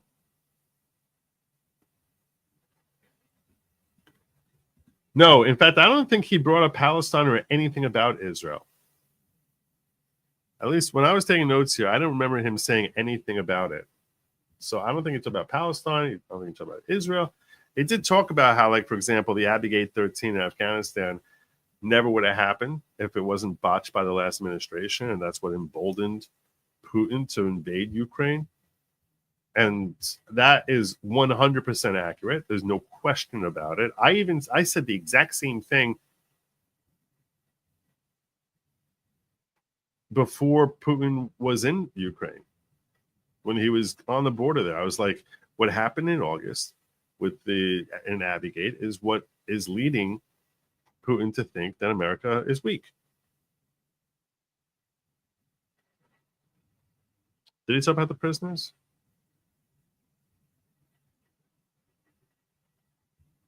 Someone's saying I'm mistaken about that. Oh, yeah, he did mention the Abraham Accord, but that's before. Abraham Accord is from his last term. So that predates, October 7th.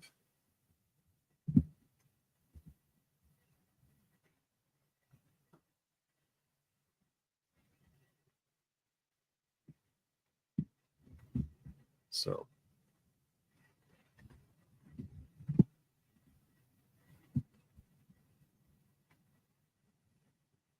Did he mention that?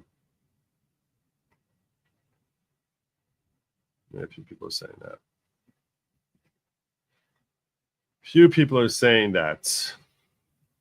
It's possible I zoned out for certain parts, or that I was like taking notes, because, like as I said, I was busy. This is what I was doing during the speech. I was trying to like take notes so I would have everything ready and be able to review. Because when we were like 20 minutes into it, I was like, oh yeah, I'll just recap at the end. And I was like, I don't even remember what he said 10 minutes ago, so let me be taking notes. But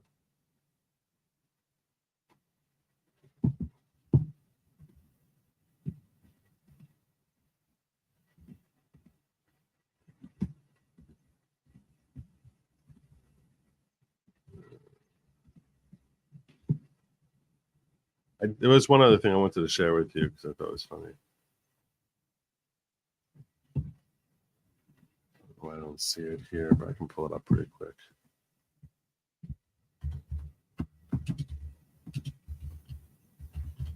Democrats had another scandal today, because it's a day that ends in a Y.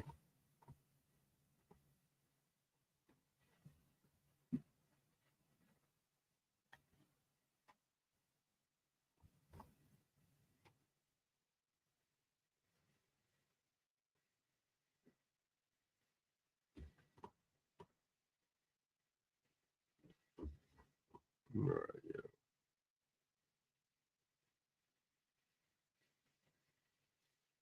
Oh, this is interesting. Shameful. It brought shame on. This just happened now. Somebody like Al Green when he pulls off a stunt like that? Well, we escorted him off the floor. He couldn't behave himself. It's quite shameful. It brought shame on. I'm sure his constituents are not proud of that tonight. But I suspect that there'll be a censure resolution brought on the floor to discipline him. We have to do that inside the House. We have to maintain decorum. Yeah. So there you go. They plan on censuring Al Green.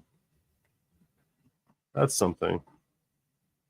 He also talked about his tax cuts, where he's going to be, they're not going to be taxing any benefits people receive from Social Security, which that's a good thing.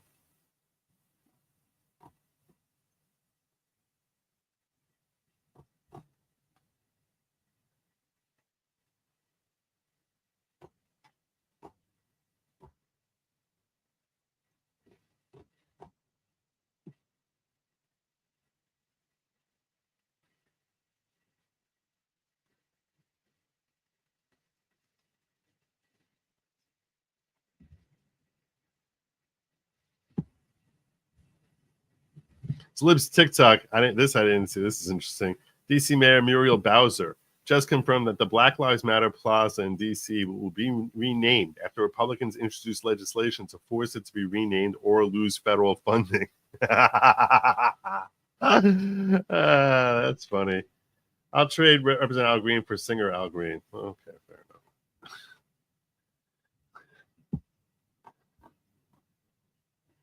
enough.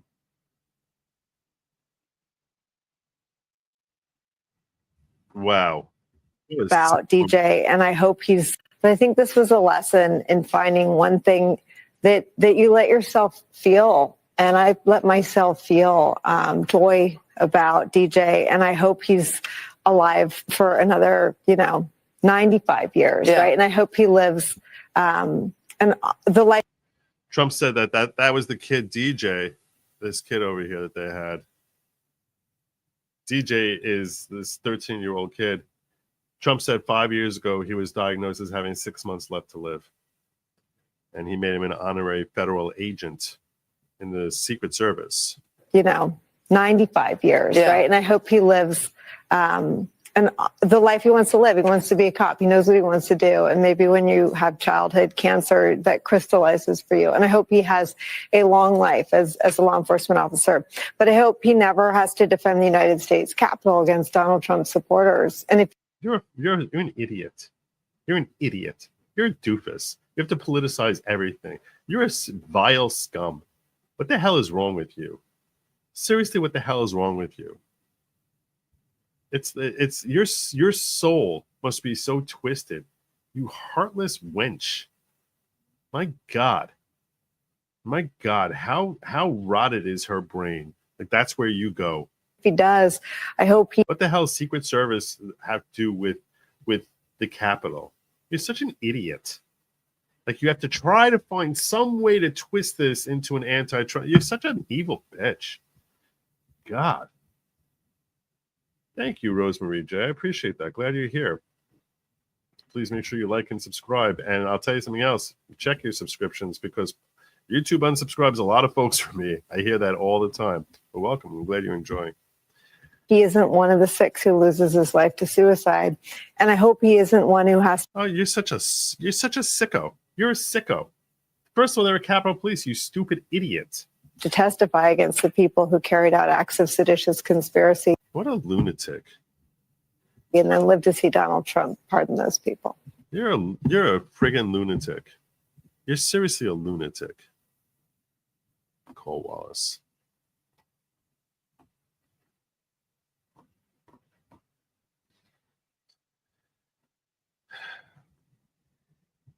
He did talk about the whole trans thing. That was one thing I forgot to cover. And how they are banned. That's one thing I forgot to take notes on. He talked about how they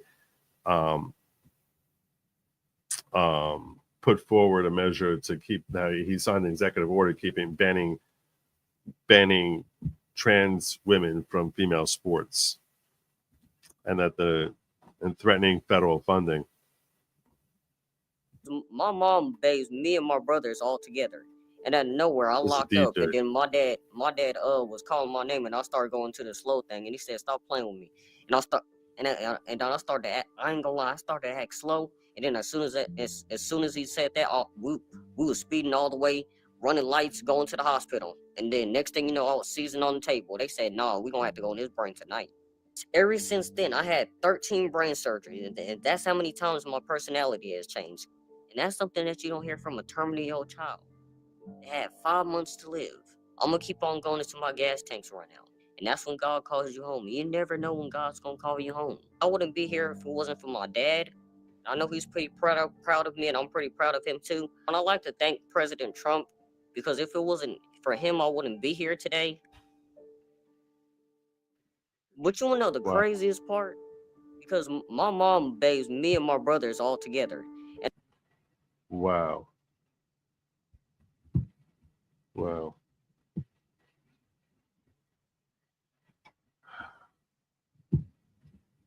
Indeed, Uncivil is awesome. That's not a record. That's not a record. My high for number of people watching, live watching in here, I think is around 8,000. It was 8,000. Yeah, when I was covering the Murdoch trials. That's when I had 8,000 live. Trump, the reigning world 4D chess champion. Nice.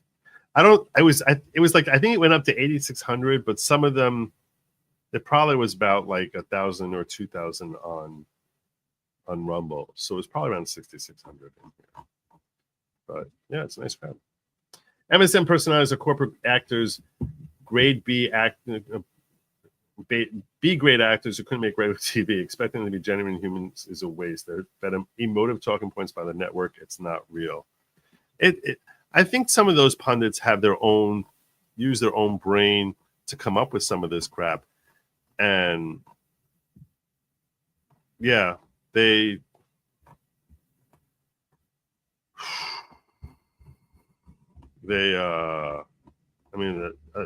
just something wrong. They must have miserable lives. I mean, just miserable. How do you take that moment and try to twist it into something so perversely political?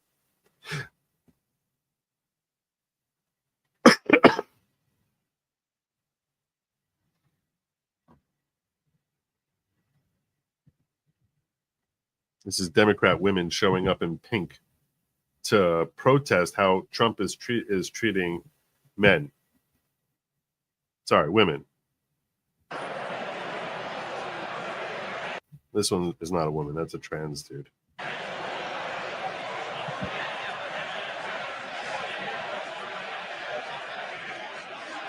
This is the day after they voted against a bill to keep women safe in sports.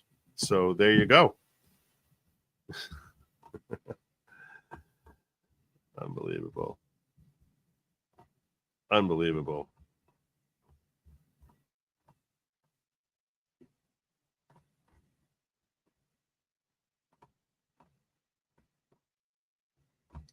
But this was not what I was looking for here.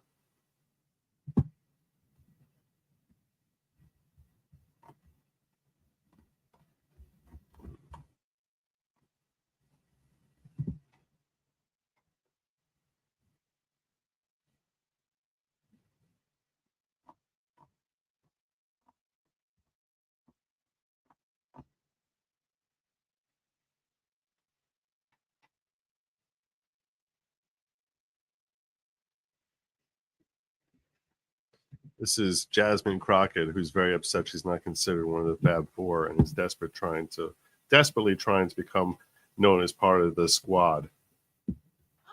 It's a cultural divide. I'm gonna get it on the flow. 40 acres in the mule. This is bigger than the music. Sad. Yeah, they tried to rig the game, but you can't fake influence. What an idiot.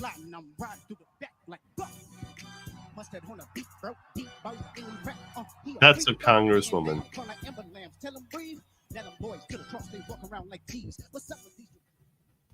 That's a congresswoman right there. Yeah. Perhaps one of the stupidest congresswomen that has, I mean, and that's saying something. That's saying something. Let me share this with, I had another thing from her yesterday. Let me see if I can find it for you here. Let me see if I can find it. No,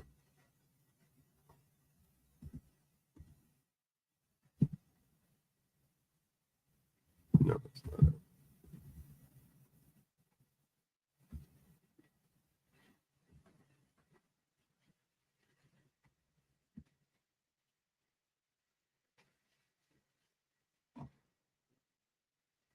I'm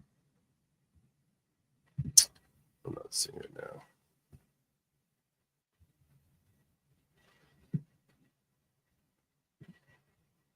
But the other point I wanted to get to you all was that I mentioned how the Democrats had a scandal,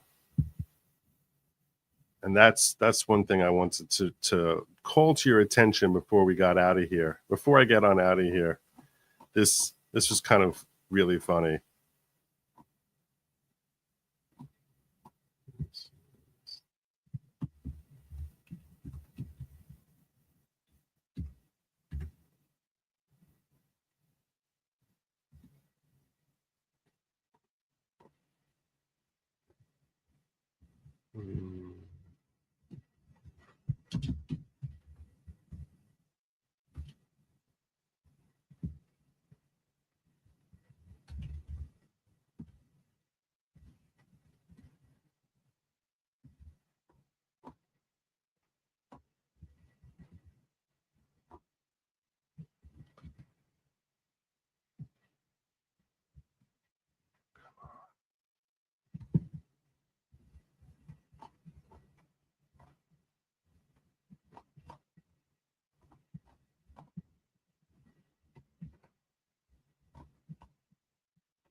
Finally, My God, this took forever.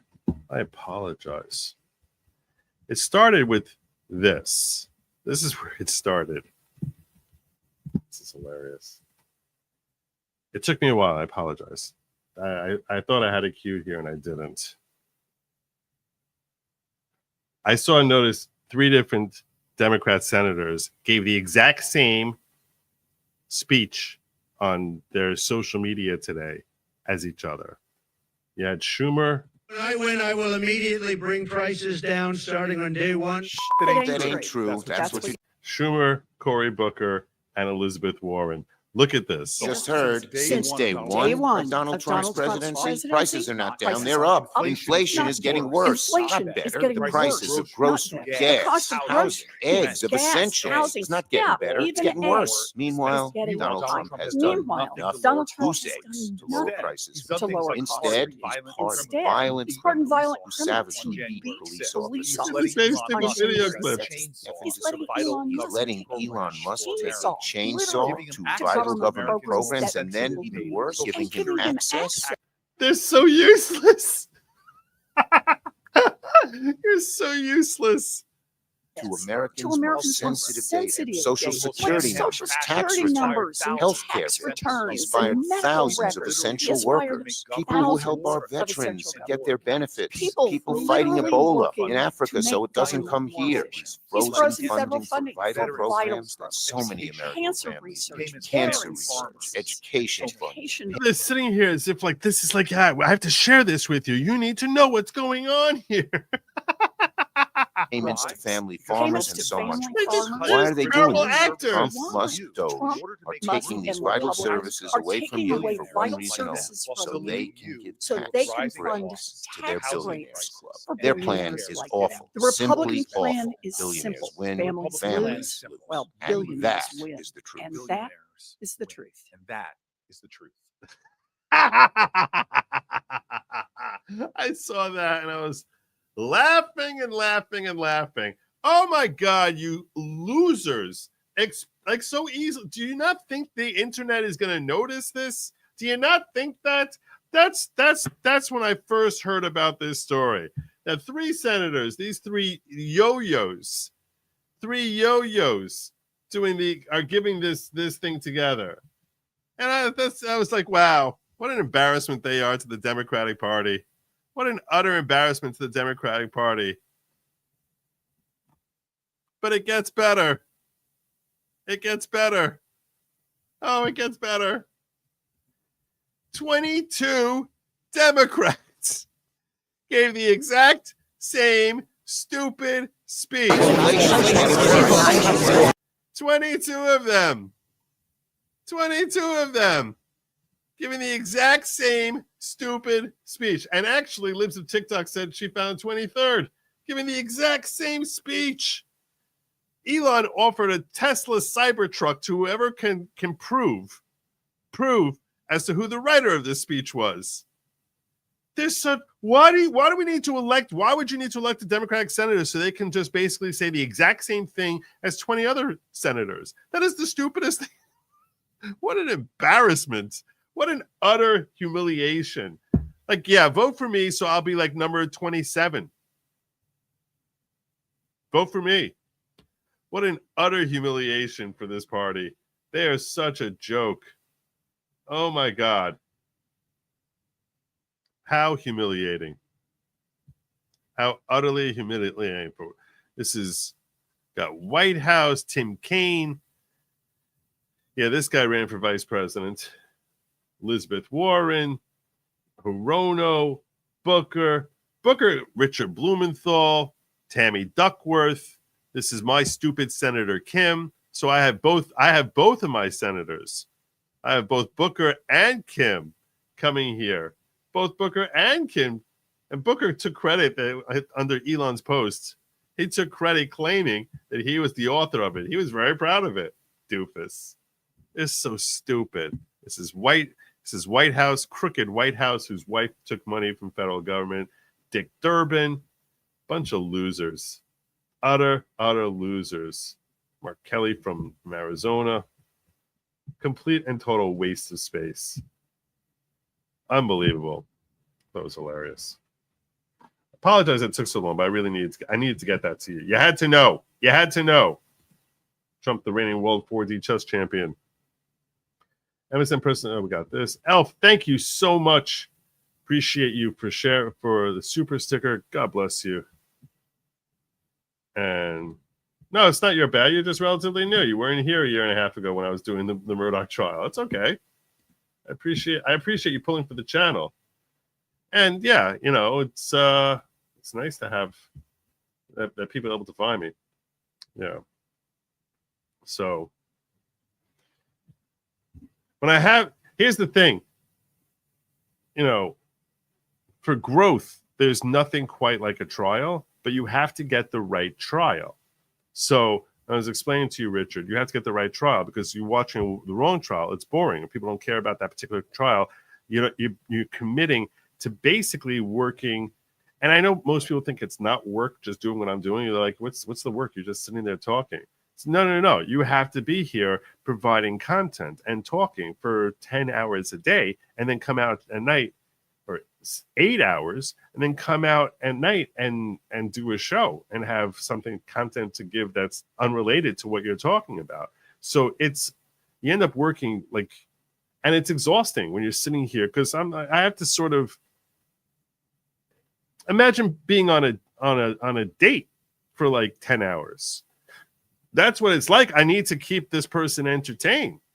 So otherwise, and if you have a bad trial and it's boring and it's slow, it feels like torture for the audience and for me. So you don't know beforehand really how well the audience is going to take to it. So I will tell you that the Karen Reed retrial, I'm probably going to do that one because that's a case people seem genuinely vested in. Plus, I get to watch it with fresh eyes. So I didn't follow the first time. Ruth Mobley gifting 5 new members of the following. God bless you, Ruth. Thank you. Those of you who were gifted courtesy of Ruth. I assume it's pronounced Mobley. I'm not sure if it's Mobley, honestly, or Mobley. It really could be either. But I'm going to go with Mobley. I'm going Mobley.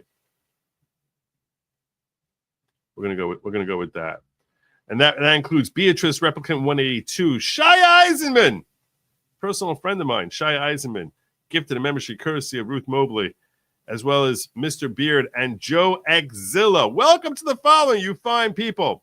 The following, which is not at all a cult type of cult, and I am not the leader of the following. I'm going to say it again because people get very, very confused. I'm simply a host. I am not at all the leader of the following, which is not at all a cult type of cult. It's just it's a group of like-minded individuals who are seeking greater personal growth through community, unity, learning, and thinking.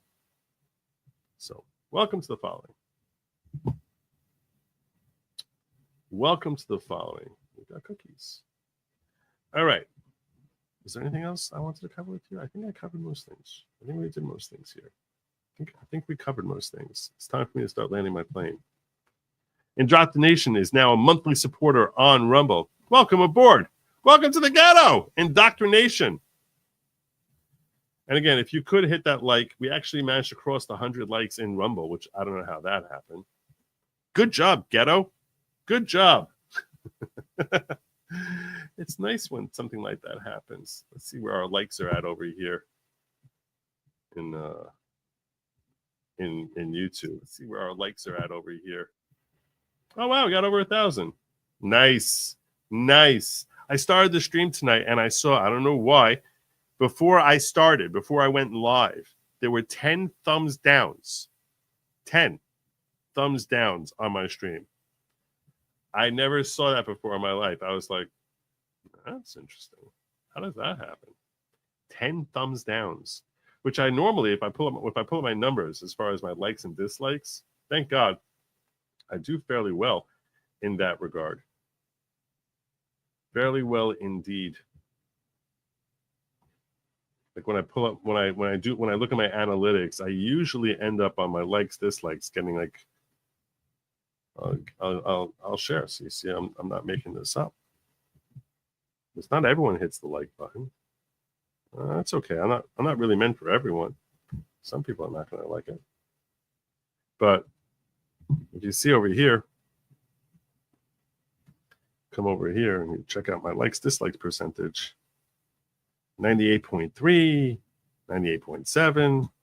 These are normal numbers. They come out and I have 50 likes and 10 dislikes. I'm like, someone's messing with me. I haven't even went live yet and they don't like me. Yeah, so I'm consistently over 98%. Those are good numbers. Those are good numbers. Anyway, so if you can hit the like and the subscribe buttons, and make sure you hit the little bell to get notifications when I come live, because I try to come at 10 o'clock. But frankly, I'm not always great at starting at 10 o'clock sharp. So this way you know when I'm starting. Also join over at goodlogic.locals.com where you'll get notifications of when I'm going live on YouTube, on Rumble, if I'm on an X Space, if I'm on someone else's channel. You'll get all those notifications. That's at goodlogic.locals.com. That's goodlogic.locals.com, like you see here in the little white tag beneath my name. Felzu saying, ticking up another month in this cult. 5 months. Go you. One to go before I receive the cult issued decoder ring. That's always, it's good. It doesn't look like it costs 75 cents. Frankly, it doesn't cost us a lot to manufacture. You would think you'll look at it and you'll be like, wow, this must cost at least $8 to make. No, you wouldn't know. It's not nearly as cheap as it looks. That's funny, fellas. All right. That's my show. I'm sticking to it. Lab meat is for they, them. Okay, it's for people who are not allowed in women's sports. It's not for you. It's not. So stay away from the lab meat because it's not at all for you. Trust me, it's just not. And don't eat some bugs. Don't eat it. Just don't eat some bugs. Have a good night. And as always, Godspeed.